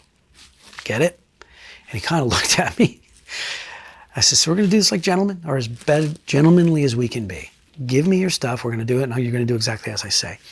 And he tries to explain to me during this thing that it's a sickness. It's an illness. You have to understand this is an illness. And I remember saying to him, I go, it's an interesting, you might be right. I said, you might be right. I'm not an expert in that field. I'm not a shrink. I'm not a psychologist or psychiatrist, but maybe you are right. But it's interesting that you said it right here, just like that. You blurted that out. This isn't a statement analysis thing. Why would you say that? You didn't look at me and say, I'm sorry. You never expressed any remorse. You never said, I'm sorry. I'm sorry. I'm fucked up. I'm sorry. No, you never said that. All you said was, you need to understand. You're telling me I need to understand your fucked up head. And that you are offering an excuse. It's an illness. Not an apology, just an illness. I'm supposed to now accept that. I'm supposed to accept your explanation of this.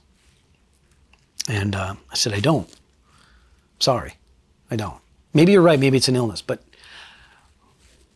and I remember I said to him, if your daughter was standing here right now, what would you say to her? I don't know. Maybe you're sorry? Would that be a start? I said, dude, you're going away for a long time, okay? You got caught on the most freakish circumstance of a smoke alarm that malfunctioned, that brought a local police officer just doing his job, knocking on the doors, making sure everybody's okay. And what does he find? That shit on your computer. Like you left it on when you went out to get a sandwich or something. And it's like you think nothing of that. What if the maid came in here? Like what if a lot of things, but why would you leave it out like that? Like what the fuck is wrong with you?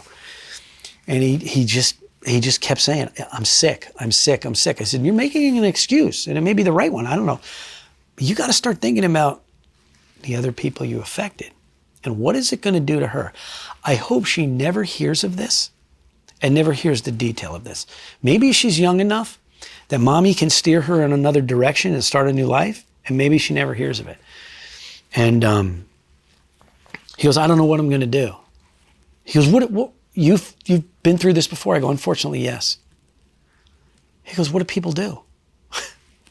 I shouldn't even tell you what I said to him. I go, a lot of them just kill themselves because there's no fucking coming back. You do whatever the fuck you feel you have to do, but you're going to do it in a jail cell, whatever it is you're going to do. And I can't promise you that other people aren't going to help you do it. So good luck. I don't know what else to tell you. I hope you fucking rot in hell, because that's where you're going. And I just remember walking out thinking, fuck him. That poor little girl who doesn't even know that she was a victim of something so horrible. And I pray to God that she never really finds out. Because maybe she could have a normal life. Just fucking totally shut that off and let her go back to school, play with her friends, and maybe, you know, where's daddy? Daddy's, I don't know. But I remember thinking, I can't believe what I watched. I can't believe that I had to look at that to do this. And you start saying, you know, I don't ever really complain about my job. Like when you're on there, I never complain. People say, how's your job? It's fucking great. It's the greatest job in the world. It's a front row seat to the greatest show on earth. It's human beings. They're the most fucked up creatures in the world. Animals don't do this to each other, right? But at the same time, I look and I go, how much does that kind of shit damage us? How much does that crazy shit that I just watched, I will never forget that. As hard as I try, if somebody brings up to me, hey, remember that guy in the fucking whatchamacallit hotel? It'll always come back to that moment sitting in that police department watching that video going, oh my God. And those are the moments, I think, in this line of work that you'll never get back. Those are like, we are not innocent. The people say, well, you're innocent. I don't have any fucking innocence, all right? I've seen too much shit. But if there was any, it's been moved from me years ago. But you say, maybe I had a chance at escaping forgetting some of the shit. And then those things are the ones that cycle through your head once in a while. Oh yeah, I remember that guy, or I remember this guy, I remember that one, or what they did here. They haunt you, man. They will haunt you. That fucking guy will haunt you forever, you know? It's crazy. The thing people don't realize is you're expected to now go home to your family, just throw the switch. Hey, let's go to soccer practice, or hey, let's go here, and you know, let's go do this. You want to go to pizza? Let's get some pizza tonight. Everything's great. Next morning, you wake up, you take a shower, you throw your shit back on, you walk out the door, and you go, okay, I got to go back into that mindset. And I heard a guy this very recently said, and I related to this in a different way from what he was saying. But he was a former military guy, like one of these tier 1 operators. I think he was either in Delta Detachment or one of the DevGru SEAL team guys. And he says, you know, when you go out and you do this kind of work, their work for a living, and you're hunting humans overseas and you're doing that shit in the war zones, and you're going to kill people. And he was talking about his experiences.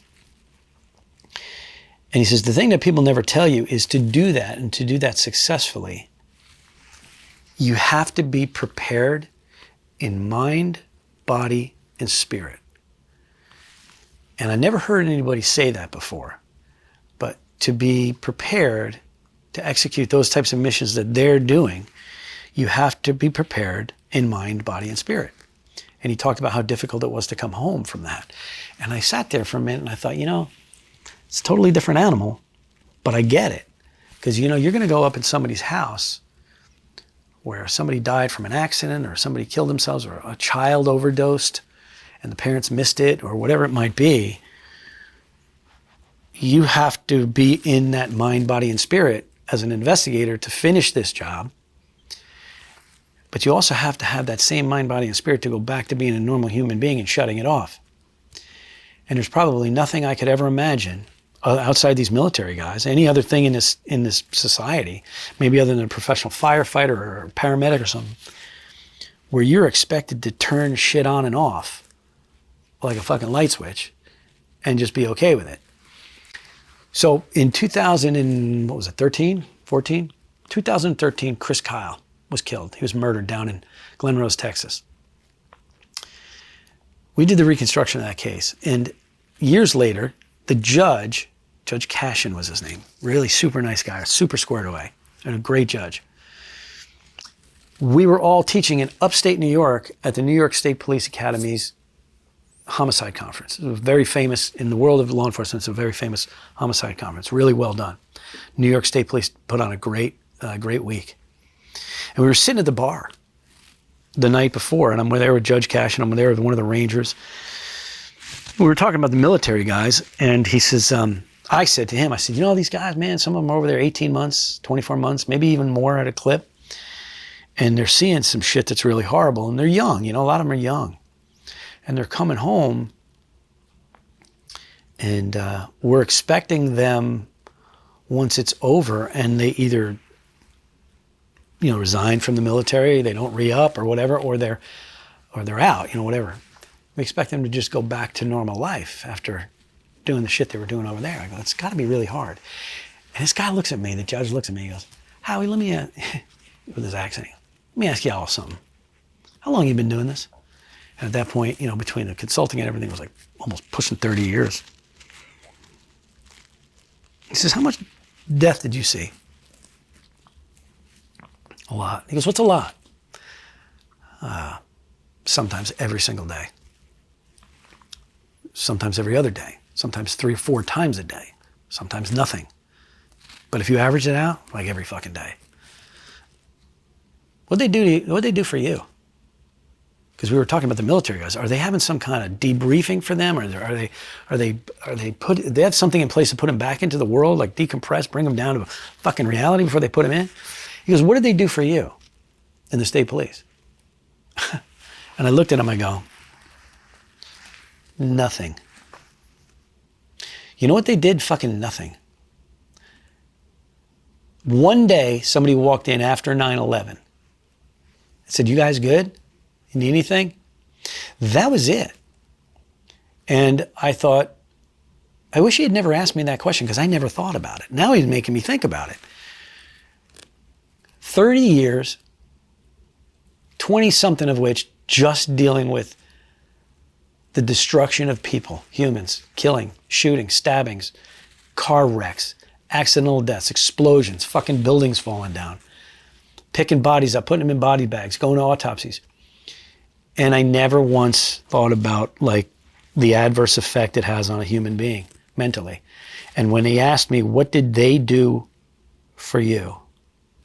They didn't do a fucking thing.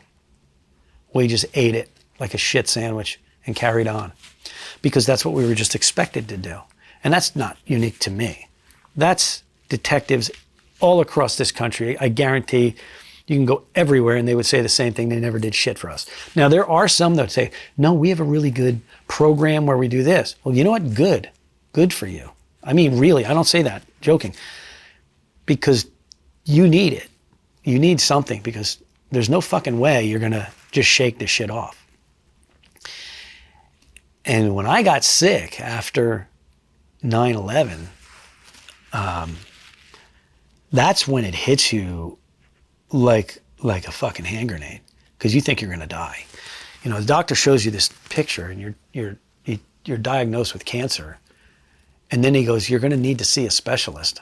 Well, nobody ever tells you, okay, the guy that finds it tells you need to go see a specialist. How much time is here? Is it a day? When can I get this appointment? Can I go see him right now? Because I got fucking questions, a lot of them. And I don't know what's happening. And you want to look at him and go, am I going to die? But you don't ask him that at first because you're still shell-shocked. And mine was like 4 or 5 days, I think, from the time I got told to the time I got to actually see somebody and sit down and go over the shit. And those days, all that other shit that you saw through the years starts to take its toll. Because now it's you. I can stick people in a body bag all day long. Don't fucking bat an eye. Now it's me. I'm going to be that guy in that fucking body bag. Now, we all know we're going to end up on that table in an autopsy room someday. But not today. Well, now today might be here. Like, what's going to happen? And you have this extraordinary moment of reality that you have to come to terms with, that this might be it. Okay, I have little kids now. Like, are they going to watch this? Are they going to watch me deteriorate into some fucking shell of a sick man and die? What kind of cancer did you pick up? I had colorectal cancer, but now you have to worry when it happens, did it go through?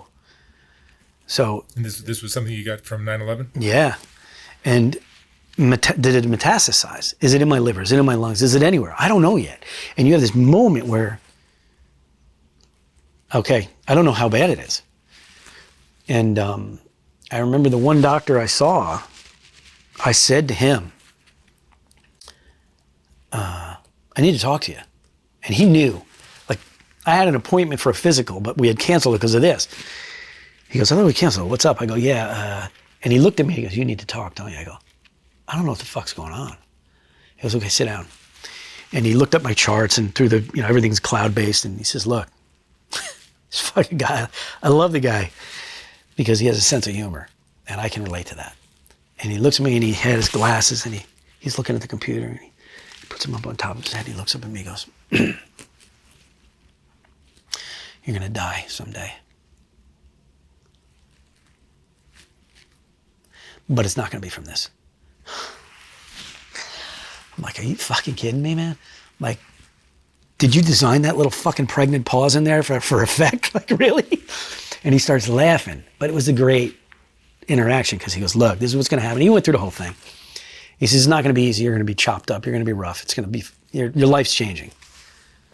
But he said, your life is changing. And I remember one of the things he says, you always hear the term ileostomy bag, colostomy bags, and all that shit, because it's all internal. He goes, you may have one of them for the rest of your life. And I go, okay. And we walked out, and I remember my wife in the parking lot said to me, your attitude just completely changed.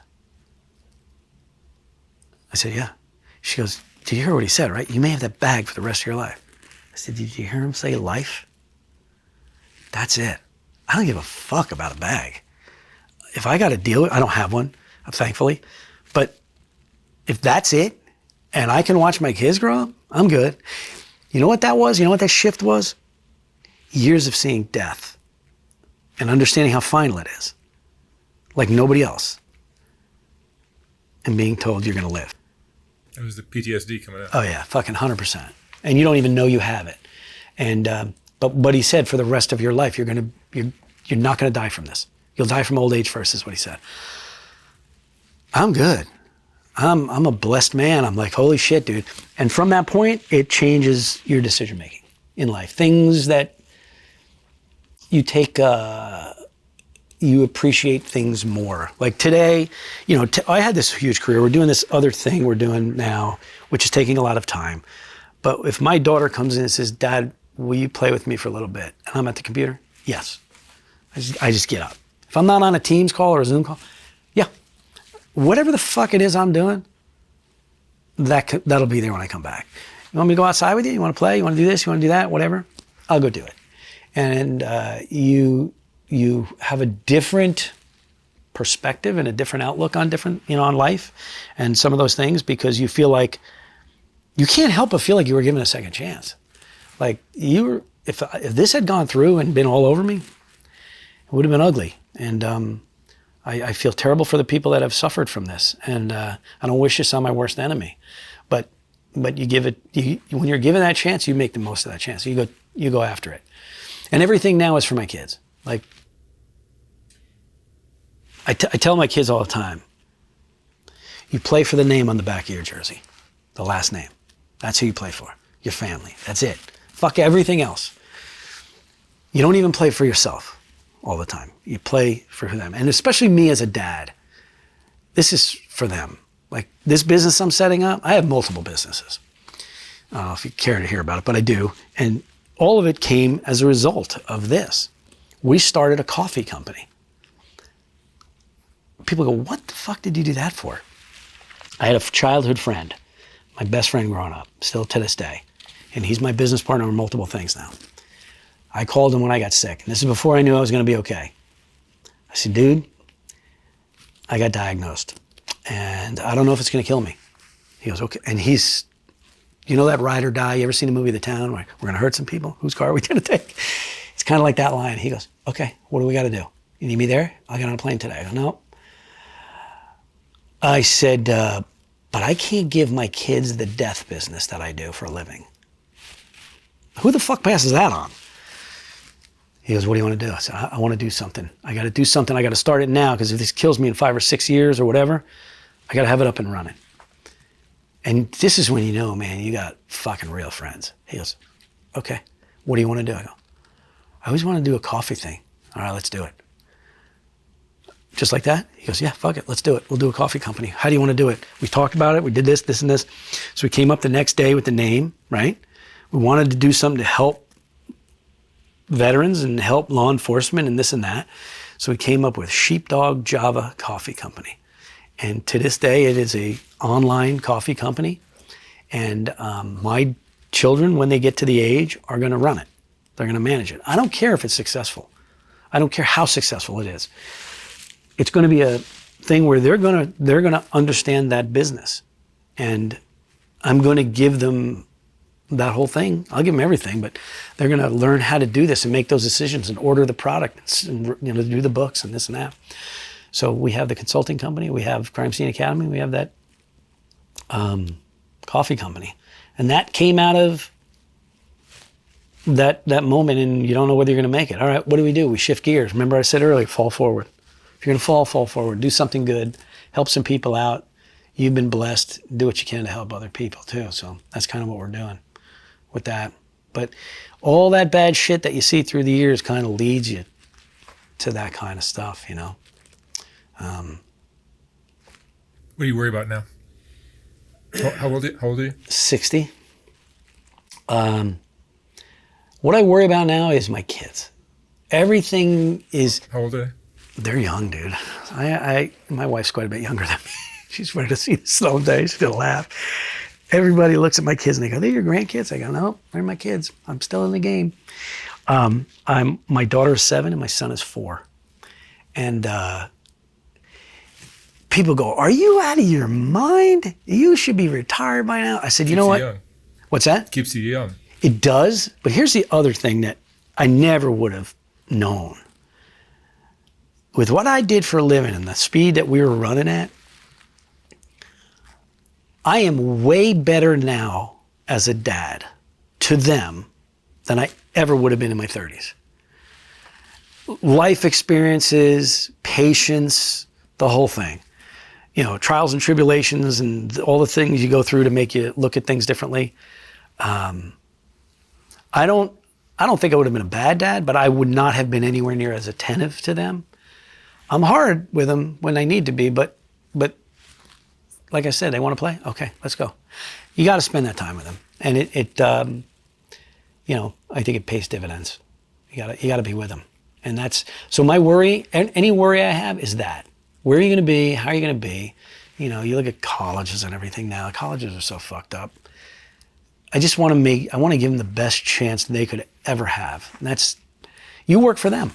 That's what you do. I mean, I think if you're good at it, you do that. And you find, it's not a sacrifice. People say, well, you're sacrificing. I'm not sacrificing shit. I'm doing what I want. I love working. I can't slow down. I'm not built to be retired on a golf course. I look at them. We're going to do everything we can to give them everything they need. And that's kind of your purpose. You know what? I ran wild when I was young. So people say, this is the time. No, but I wasn't like Clark wild, but you had fun. And now it's, God, man, it's like the greatest joy of your life to watch them. Every day I look at them. I just look at them. I'm like, man, am I lucky? Holy shit. The stuff that I've done, seen, and been through, to be able to have this now, what a gift. What a fucking gift. That's wonderful. Yeah. Howie, what would you say is the most important lesson you've learned in your life? Ooh. Okay. Take care of your health. It is the greatest asset you'll ever have. And I say that from experience, because that's not something sometimes you can get back. And even in the position I am, I'm good, but I took a hit. Had I gone through the tests 5-10 years before, this may not have turned into what it was.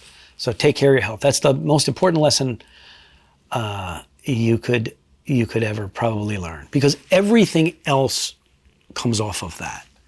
Nothing else is going to be as good if that's not taken care of. So you have to do that. And in here too, it's not just the physical part, it's the mental part. If you're struggling with something, if people are out there and you're having issues, you have to reach out. I think mental health in this country is such a massive problem. Look at all these fucked up things that we have going on, these shootings and all this other shit. Almost every single one of them you could trace back to a mental health issue. When you find out about the person that did something, well, there it is. There's the common denominator everywhere you look. So you have to take care of your mind and your body. And then everything else, you'll find joy in. You'll find happiness. If you don't have that, you have to check yourself and get fixed. In this line of work, this will fucking break you if you let it.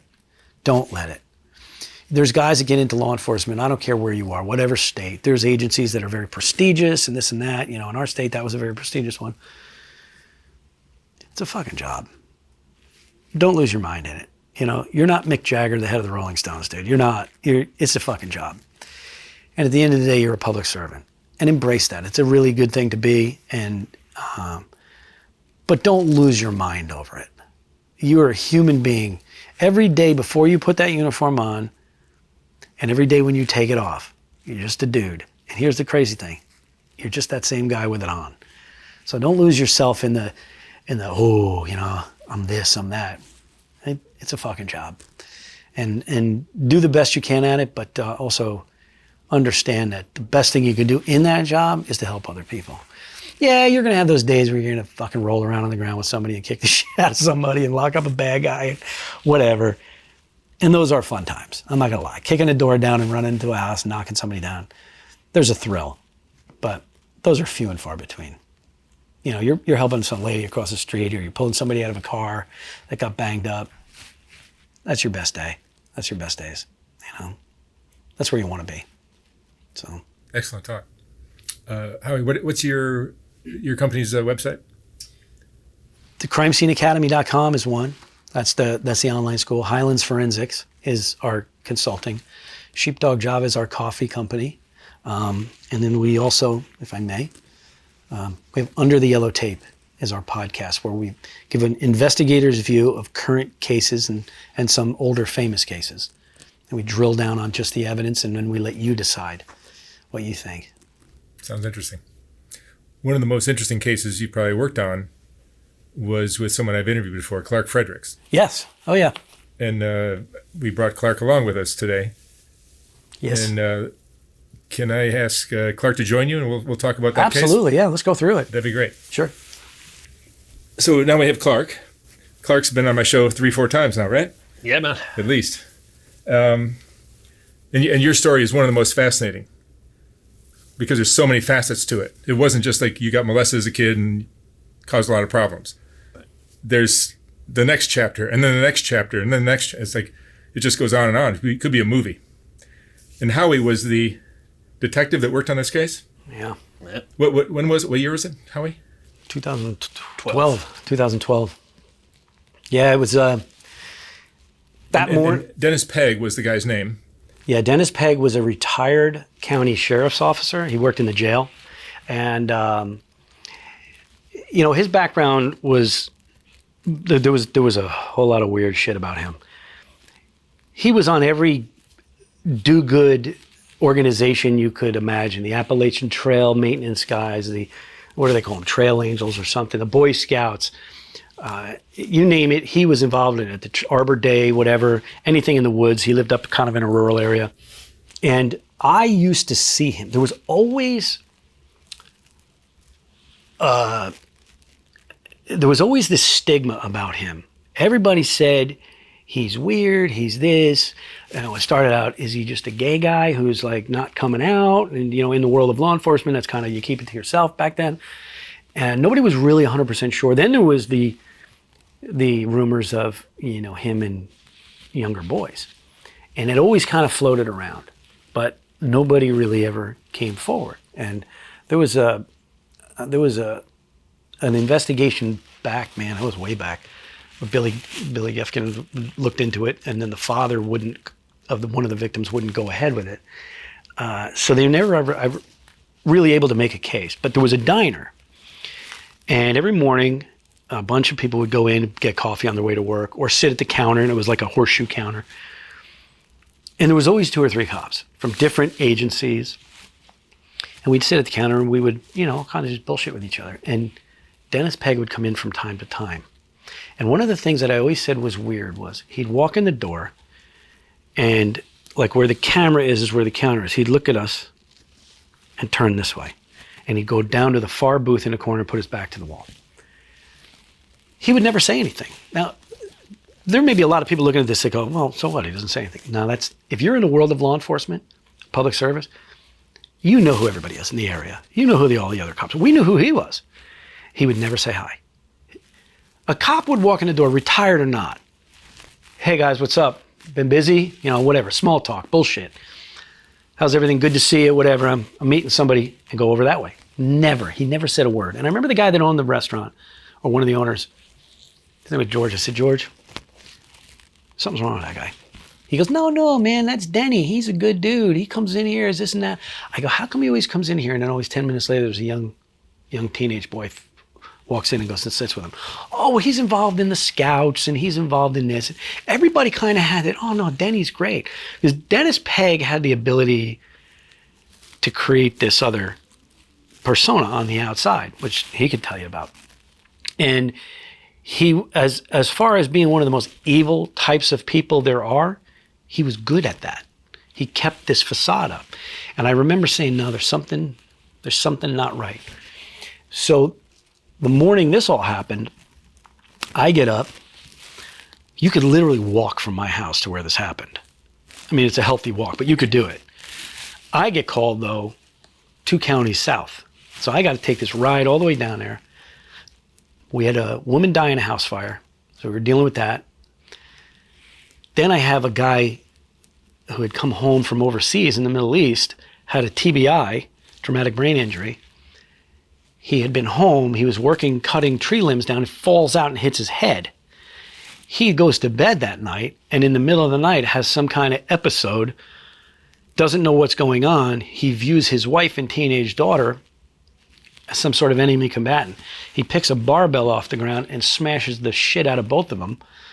Blood everywhere in the house. So we're down there doing that, and then this comes in. Hey, we have a homicide in Stillwater. I said, where? And they tell me where. I'm like, Jesus Christ, it's right by my house. I wish you called me, this is how we think. I wish you called me earlier. I wouldn't have had to come all the way down here. I'm worried about the car ride, not about everybody dead, right? So I go driving back up, and I never knew where Dennis lived. You had to go up this one side road, and his driveway kind of cuts back in. I think it was past another house too, right? There was another house out there. And it's kind of set in the back. It's a small house. And I remember one of the detectives that worked with me met me in the driveway. He goes, I remember I walk up, I get out of the car, I go, what's up? He goes, this guy got fucked up. Just like that, I go, okay. Everybody, we see that all the time. I walk up, I remember the screen door is open. And you know those little sprockets that you can put the thing in to hold it open? Is open. And right around the sprocket is always blood. This is like super genius criminal stuff. This is blood. I always joke with him, I go, you should have just stapled your fucking driver's license to the door and made life a lot easier. Like, you put everything all over the place. So I'm like, why is the door like this? And then there was a mud where tires had spun in the mud, and the mud was disturbed. And I'm like, but what got me was this. You walk into this little house, and it's a little house. It's like a cottage. And there's nothing. There's stuff in the house. This house is lived in. There's guns. There's boxes of stuff. I mean, it was full, but he was kind of neat. It wasn't like a shithole, but it was cluttered, but it was kind of organized. The first thing you realize when you do a crime scene is you walk in and you're going to see what's there, right? You're looking, oh, there's a dead guy. Pretty obvious. But the better you get at this, you realize what's not there. So I just stood at the doorway. Anybody that does this kind of work will tell you, don't cross the threshold. Just stop for a second. Look around, take it in. And I realized there's a bedroom, there's a table, there's a kitchen area over there, there's some other shit. But there's a path with blood to that dead guy and nowhere else. I said, who is it? I didn't know who it was yet. I walk around in a chair and I go, oh. And I remember somebody goes, what do you mean, oh? I go, well, so this guy's pretty fucked up. There's a lot of stories about him. I don't know what happened here, but this is not shocking. I go, this is the weird guy from the deli. This is the guy who worked for the sheriff's office. And we started to look, and I turned around again, and I realized whatever happened, somebody came from the front door to where he was in like this recliner chair, and then an area in front of it and a TV. And the coffee table had been flipped over. And he's on the floor. And he's kind of propped up against he's like mostly laying on the floor in a bathrobe, and he's kind of propped up against this cabinet or whatever it was. And I remember walking over to him, and somebody from the county attorney's office was there, and I kneeled down next to him. And I just looked at him. And I said, well, somebody finally came to pay a debt. I don't know who. And I remember the lawyer goes, this is a horrible tragedy. This is years of being on the job. The cynical shit just starts to kick over. I go, no, I don't think it's all going to be all that horrible. And he kind of looked at me like stunned, he goes, what do you mean? I go, look, everybody always talked about this guy being a kitty toucher, right? A pedophile. I have a feeling that's what we're looking at here. And he says, what do you mean? I go, look, somebody came through that door and came right to him, did this and left. They didn't rob anything. They didn't even search for anything. There's nothing here out of place, nothing at all. I mean, there's freaking guns laying over there. If it was truly a bad person, they're going to steal all the guns and shit and they're going to leave. They never took a thing. And I remember what he said. Can I say what I told him? Oh, we were going to save that for the book. Okay. I won't say it then. But I basically indicated to him, this is not that surprising, right? You got to understand that there could be more to this story that's going to do this. And I could see that his throat had been cut. You look at injury patterns on people. When you get something like this, acts of violence, you may have somebody with a gunshot wound or whatever, somebody may shoot and run. There was like anger. Somebody took something out on him. This was fucking violent. And you could not help knowing this area and knowing of him, but think there's a reason for this. There's a reason this happened. And we finished that scene, we processed it and got him out of there, and we did the whole thing. And in the meantime, we had found out Clark was involved. How did you find out that Clark was involved? You want to tell him? Yeah, it's a family member was trying to save me from a life sentence, and they called in a well-being check. That's how they found Peg. Yeah. So when they found the body, then of course they went back to the family member and said, how did you know we should be going to check on him? Now, Howie had a great line, which I'm saving for the book. It's in my book, Scarred, with what he said to the prosecutor. You got to go to page 135. It's one of the greatest lines ever, what he said to the head prosecutor. You're going to tease us. I'm going to tease you. Okay. So, page 135 of my book, you'll see what he said to the prosecutor. I can tell you this, though. What I said, the guy looked at me like I was an alien and walked away, and he never came back. He was like, I've had enough, and he left. But what I said, and you'll read it, it was, you're going to find it was true.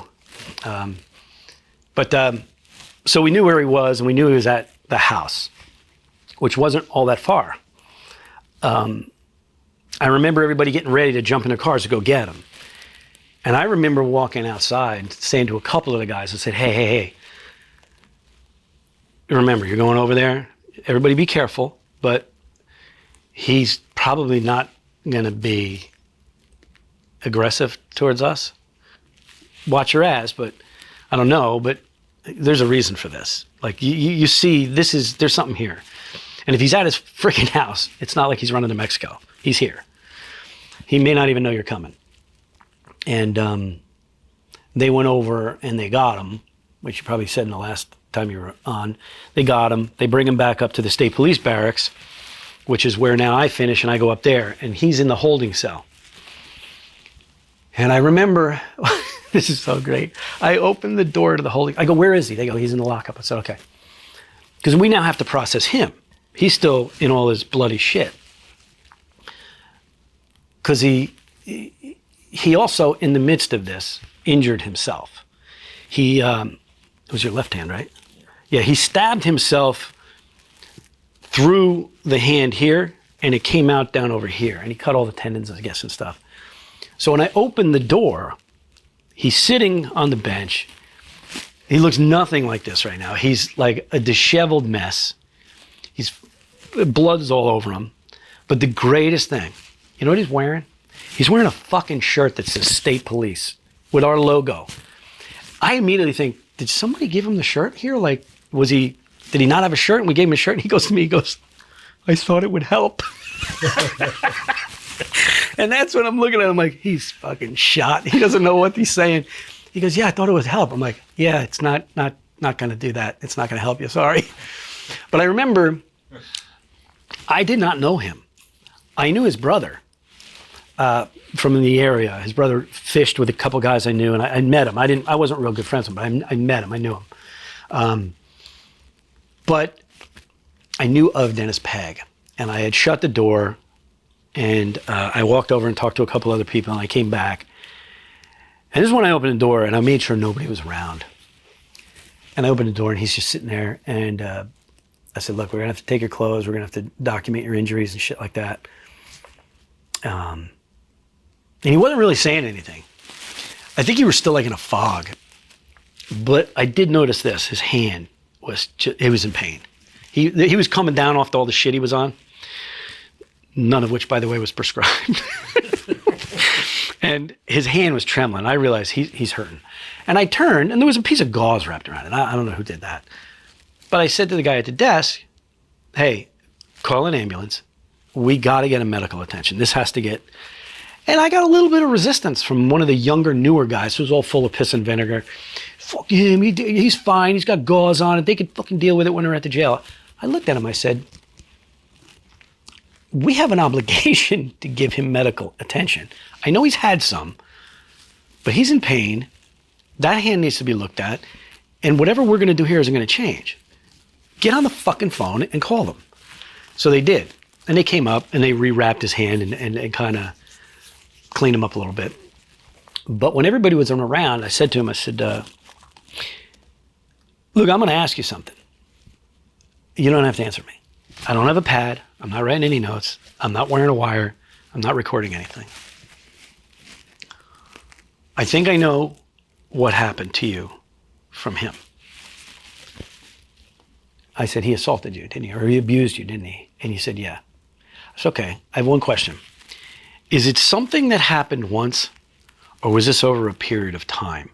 And I think you told me from like 7 years old or something to 11 or something like that. You told me, whatever it was. 6 to 12. 6 to 12. It was a time. And I was like, holy shit.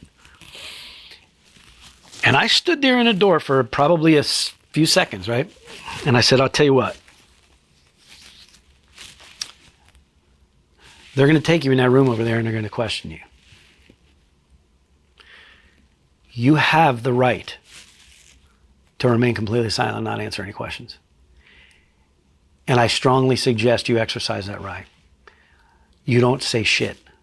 You understand me? And he did not understand me because he looked at me and goes, why are you telling me this? I could see it in his mind. He's like, is this that good cop, bad cop fucking thing? What is he doing? I go, dude. You didn't know who to trust. Yeah, I didn't know why he would tell me not to. And I just said to him, mouth. I told him right point, I go, dude, I got you 6 wives from Sunday. Your fucking blood's all over the door. You stabbed yourself. It's a mixture of you and him all over that scene. I'm not gonna have a hard time putting you back there. You're in a lot of trouble. There's no reason for you to get in any more trouble. I know you're broke right now in your mind. You're gonna walk in that room and go, bleh, you're gonna throw it all up and they're gonna just take it all in. Fuck that. Just keep your mouth shut. I got you. I mean, I got you, don't worry. I mean, I got you. You're fucked, I got you. But I just didn't think he needed to say anymore. And what people always ask me about that, they go, well, dude, what's happening? I go, listen, in this line of work, like we were talking about earlier, you're gonna see every way people die. You're gonna see reasons why people kill other people. Don't lose your fucking humanity, you know? And he asked me right then and there, why would you do this for me? Why would you tell me not to do that? I said, man, if I'm going to be honest with you, which I probably shouldn't be at this point, in this, you know, you're in a jail cell and I'm standing here talking to you. I can't put myself in your shoes. I can't imagine it. I can imagine it's horrible, but I can't really, truly imagine that. But if that happened to me, I can't look you in the face and tell you I wouldn't have done the same fucking thing. You know what I mean? I can't. If I'm going to be an honest person about it, and I had endured something like that, I probably would have acted out some way, maybe myself. I don't know. It's hard to say because I was in that shoes, but that's what I was thinking. And I was like, dude, just stop talking. Don't say anything. And he says, go tell him you have a lawyer. He goes, I don't have a lawyer. I go, yeah, you do. You got one. Just tell him you got a lawyer. I turn and I call the local criminal defense attorney in the area that everybody knows. And I said, send over a fax to the station. Because this guy always sent faxes. I said, send the fax that you're representing Clark Fredericks on a homicide charge. And you know, they're like, well, what did he do? I go, he killed somebody. It's a fucking homicide. That's what he did. Just send the thing. I'll deal with it later. He immediately sent it. And they were like, damn it, he's got a lawyer. And I remember walking out going, you know what? I don't feel bad about that. He's done. We got him. So they're going to finish up process him. They go to question him. He won't say anything. He signs the Miranda thing, right? And he does all that, but he keeps his mouth shut, which is smart. Now we got to go back to his house, which was technically at the time his mom's, right? She still owned it. And she was in the lobby. His mom's a rock star. I'll tell you a story about her. I personally think it's fucking awesome. She's an idol. She's one of my idols for what she did. That's what I'll tell you about. Can I tell that? Yeah, totally. So I go out to her, we meet her and this and that. She says, and at this point she's realized my kid's in a lot of trouble. But she's like sweet. She's being real nice. I think her sister was there too, right? And I walk back into him. I go, hey, listen. In the interest of speeding things along here, I have a warrant for your mom's house. So what's going to happen is this. I already know you did it. You know I know you did it. You don't have to tell me shit either.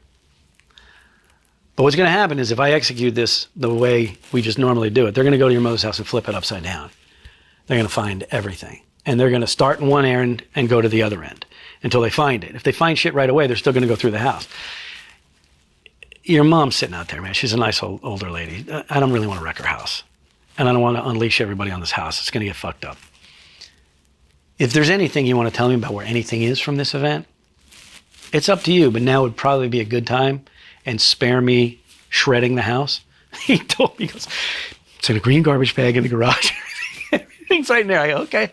I walked outside. I go, it's in a green garbage bag in the house. And we went over, we got it. And we didn't have to tear into the house or anything. And that was it. That was the last I saw of him. But the greatest story about his mother, she calls her sister, right? And she says, before everybody got him, before he was in custody, they go, we got to get him and we got to leave town. She's like Ma Barker. She's going to put him in a car and flee. That's like that. She's got to have Irish in her, right? She's got to be that old Irish. She just says, fuck it, get him in the car. We're bouncing out of town. When I heard that, I'm like, God, that's awesome. She's the coolest, man. She was going to spring you out, bud. She wanted to go Bonnie and Clyde. She wanted to go full Bonnie and Clyde. Take you to Mexico. Oh, it's the best. She had Florida in her mind. It was so good. And his sister's like, Mom, what the fuck are you talking about? We can't do that. They're going to find us. This is what they do. No, we got to go. Get them. We're going to go. Which I think is one of the coolest things, part of the story, you know? So there was like the whole community kind of got word of this, and they became like this. There became this support for Clark, right? It was amazing, man. It was like a couple days. Well, you didn't see it. No. From the window. Yeah, from a 4-inch window. Yeah. But a couple days later, I'm driving around, and every car I see, free Clark, free Clark, free Clark. This movement started. And because he knew so many people in the area, and everybody liked him, and it was like, and then everybody also, I knew it. I knew Dennis Peg was a fucking pedophile, this fucking asshole, blah, blah, blah, blah, blah. And, as time went by, and it went through the legal system, I think the prosecuting attorneys, and I know both of them, I got to give them credit. I think they really did their due diligence, did their homework, and they realized from a professional standpoint, I may not get a guilty verdict. I mean, I may throw all the evidence in the world on the table. It's all right here, just done. This is a no-brainer. But this county jury may just go, nope. So they arranged a deal. Because do you need only one person to say? I don't think anybody in the jury would have done it. I think it probably would have been, well, I shouldn't say that. Yeah, if you get one, if you can't get a unanimous decision, I think it would have been 50% easy. I don't think I'm lying. That would have said, I don't care what he did. I'm not saying he's guilty. I'm just not going to do it. And it was a lot of that. And it was also out. It was out. It got out. He was abused as a child. It took his life off the rails. Was that part of the case in court? Yeah. Oh yeah. I mean, it and then a lot of, you've said, like how many victims just to you guys alone, like at one time. It was like 14 that we knew. I'll bet you there's over 50. I bet you that may even be a conservative number. You got to remember how many years he was doing this. He was a pro. Oh, dude, he was a pro. And I'm sure he told you the last time you spoke, like a few days before, you saw him with a little boy. Yeah. A young kid. Right. I mean, that's what got him to. Yeah, you're a victim and you're looking going, that kid doesn't know what's going to happen yet. It may happen today. It may happen now after we leave here. Like, that's a trigger, man. That's a legitimate trigger. And when a jury of normal, good-hearted people hear that, they're going to be like, you know what? Fuck this guy. He got what he deserved. He had to go. I mean, he asked me, remember when you asked me, hey, man, so when we're at this bar, did I tell you this? Where I met him after jail? No. Okay. Me and one of the other detectives from the state police, we were literally out fishing on a day off.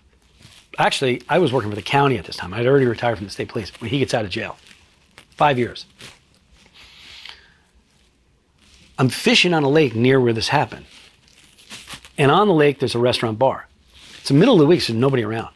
So we're on like a bass boat. I go troll the motor up to the bass boat. We tie off in the dock. We're going to go get a burger and a beer. Sit at the bar, and I know the bartender. His name is Shannon. She's there. She's talking to us. We're the only ones there. And out of the corner of my eye, I see this dude walk behind me, and I look. I'm like, Shannon, who was that just walked into the kitchen? She goes, that's Clark Fredericks. I said, you gotta be shitting me. I said, could you do me a favor? Could you go in the kitchen, tell him a couple guys from the state police here, we'd like to talk to them? She goes, I'm not doing that. Because she's like, thinks we're gonna like lock him up again. This was after he got out. Yeah. I go, no, it's nothing like that. We just say hi. So he comes walking out. He goes, I've been looking for you. And we were talking for a little bit, and he said, hey, would you, if I got to I want to speak about this in public. Would you speak with me? I said, yeah. But I said to him, remember, under one condition? And you said, what? I said, we go out for breakfast. We go to the diner. We're going to sit in a corner, and you're going to tell me everything. Everything that happened in that house. And he looked at me, he goes, you know everything that happened. I go, no, we never know everything. We know a lot and how things happen. We never know every little detail and this and that and the other thing. And I could see the look on his face. He's like, I don't know if I want to do that. You're worried about going back to jail. He's like, because you were nice the first time. I'm not sure if you're setting me up this time. So we did. You had a question you wanted to ask me. I did. Yeah. And we go out, and he was waiting for the question. He's like, what is it? And I go, dude, there was a footprint in blood that went into that bedroom. Everything was here except for that. And we never came up with an answer for why a bloody footprint was over there. And he looked and he just kind of smiled. He goes, after I did it, I walked over and I walked into that bedroom and I turned and I spit on the bed where he raped me. And he goes, and then I left. And I was like, I was wondering why that was there. Because we could never answer that question, like who else was here? Was there other people running around? But that was it. And then, we spoke together publicly at a bunch of different things. And I think one of the greatest things you do when you get out and speak is talk about your silence is your enemy. If you're a victim, don't do what I did. Like, he even says, he looked at one guy, remember that one guy in that one? He goes, I thought about that. He goes, listen, dude, don't do what I did. I got lucky. You're not going to get that lucky with 5 years. Did murdering Dennis Pegg and spitting on his bed and all the stuff that you did that give you any peace? No. I mean, knowing that I stopped him from ever touching or harming another kid. That's certainly a great thing. That's great. But that's not how you heal. And I at first thought I ended up in prison because of what I did in 2012 at his house. I ended up in prison because of what was done to me starting at age 6 in that house. That's why I ended up in prison. Which led to the drug addiction, which led to the crazy behavior. Which led to all of it, all the self-destruction. And, people always ask, like, why did you go back after the first time he touched you? Why didn't you say something? So it's like you're putting all the emphasis back on the victim again. The real question should be, why did a grown man who's a lieutenant in the sheriff's department groom and touch and rape a young boy? That's the question. Yeah. But the psychology of it is, I love Dennis Pegg. Like, I had great times with him. He was fantastic. And then he would go dark. And then you want to get back to the fantastic times. So you get through the abusive times to get back to the fantastic times. Plus, he threatened you. And he threatened me. And he beat his dog to death in front of me. That part I can't.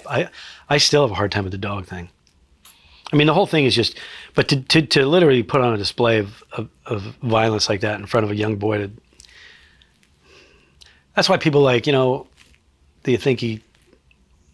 you find justification in it? I go, listen, man, all that story, that whole story, it's amazing you're alive. It's amazing you haven't just wrecked yourself to the point of killing yourself by accident.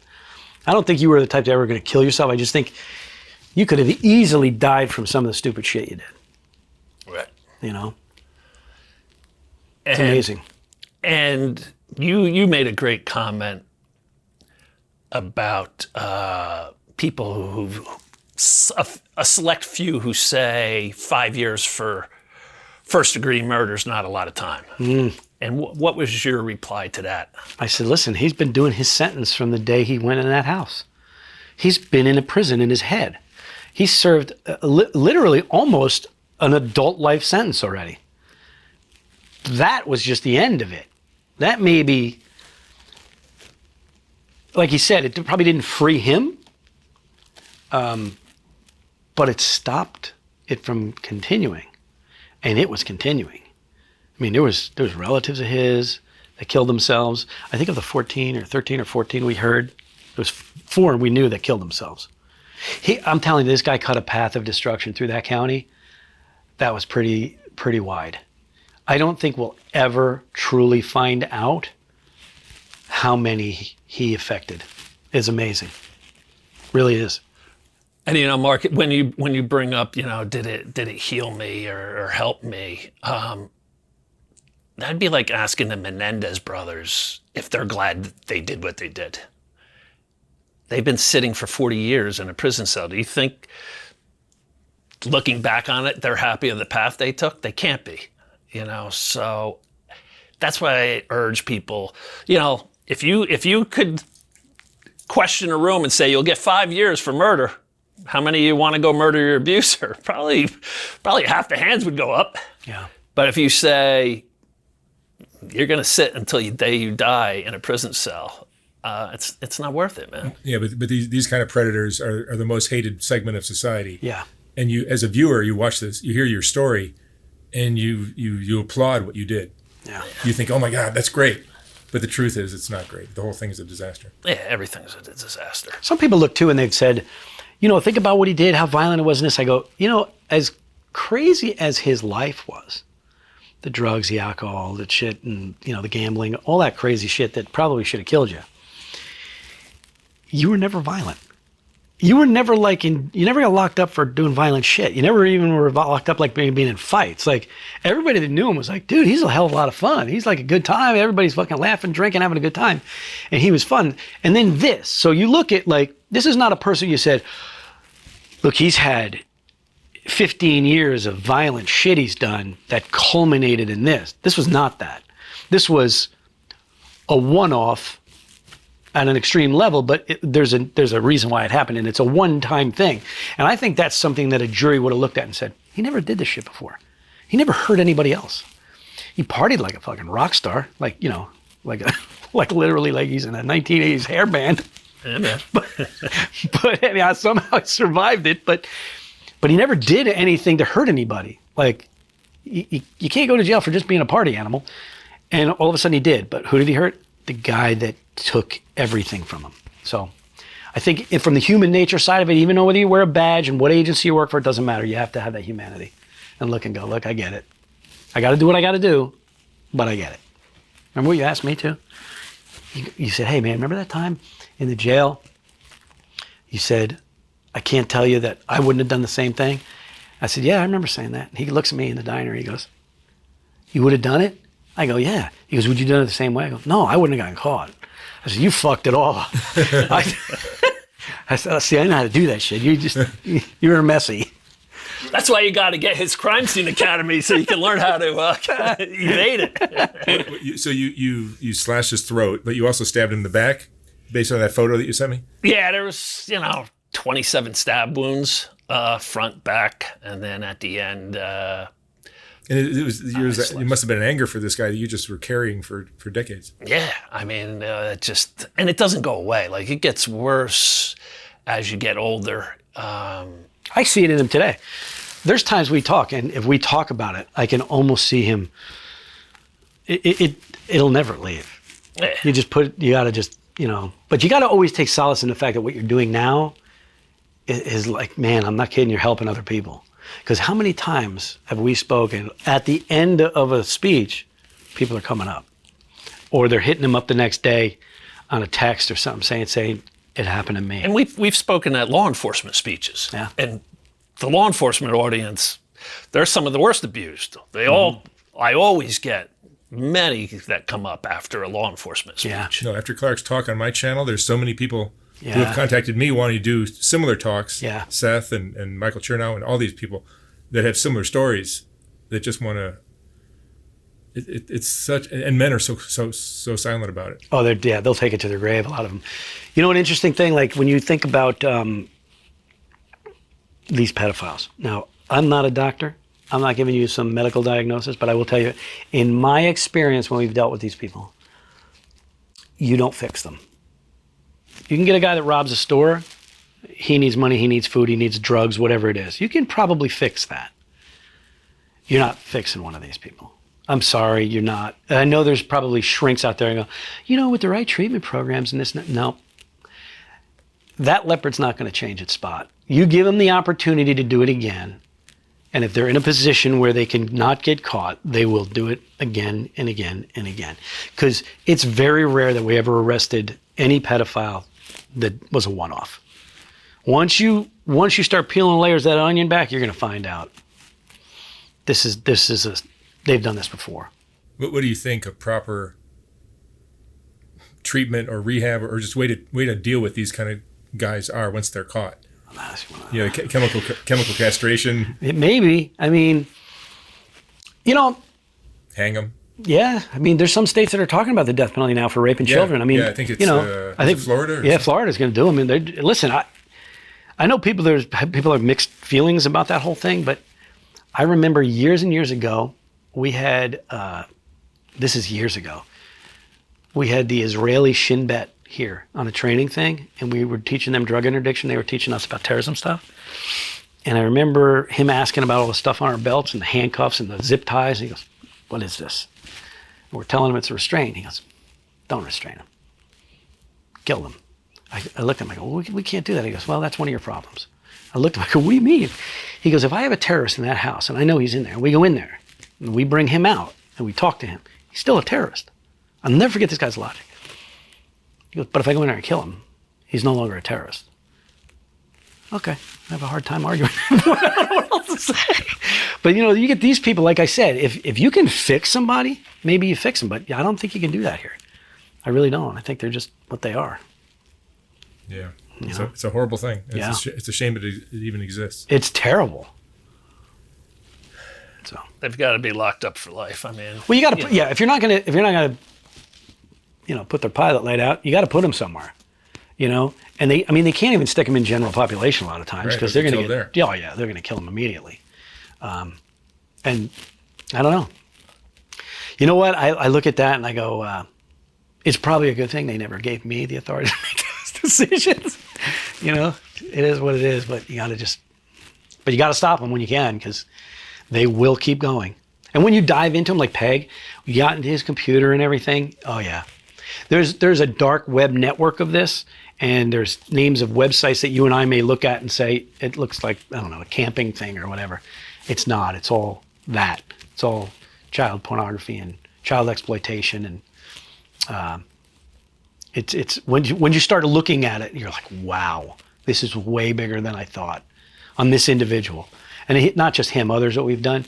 You start looking into their stuff and you realize how huge their little network in their mind is and how they search this out. But would the public be surprised at how many of these kind of guys there are? They'd be horrified.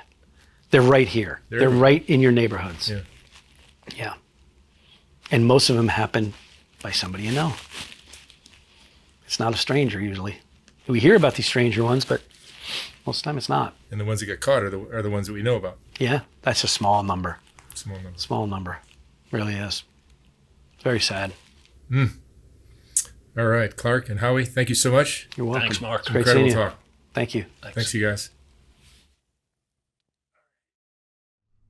Even though Soft White Underbelly consists of a lot of videos, it's really still a photography project to me. And if you appreciate the photography, sometimes it's difficult to enjoy it when it's scrolling down the screen, which is the only option I had in this horizontal format on YouTube. So last year we came out with the first Soft White Underbelly book, which is a collection of the best portraits from the thousands of interviews I've done. Each portrait in this book is accompanied by an interesting quote from the person's interview. Oh my God. There's more. Wow. These aren't as bad as I thought. I look like a witch.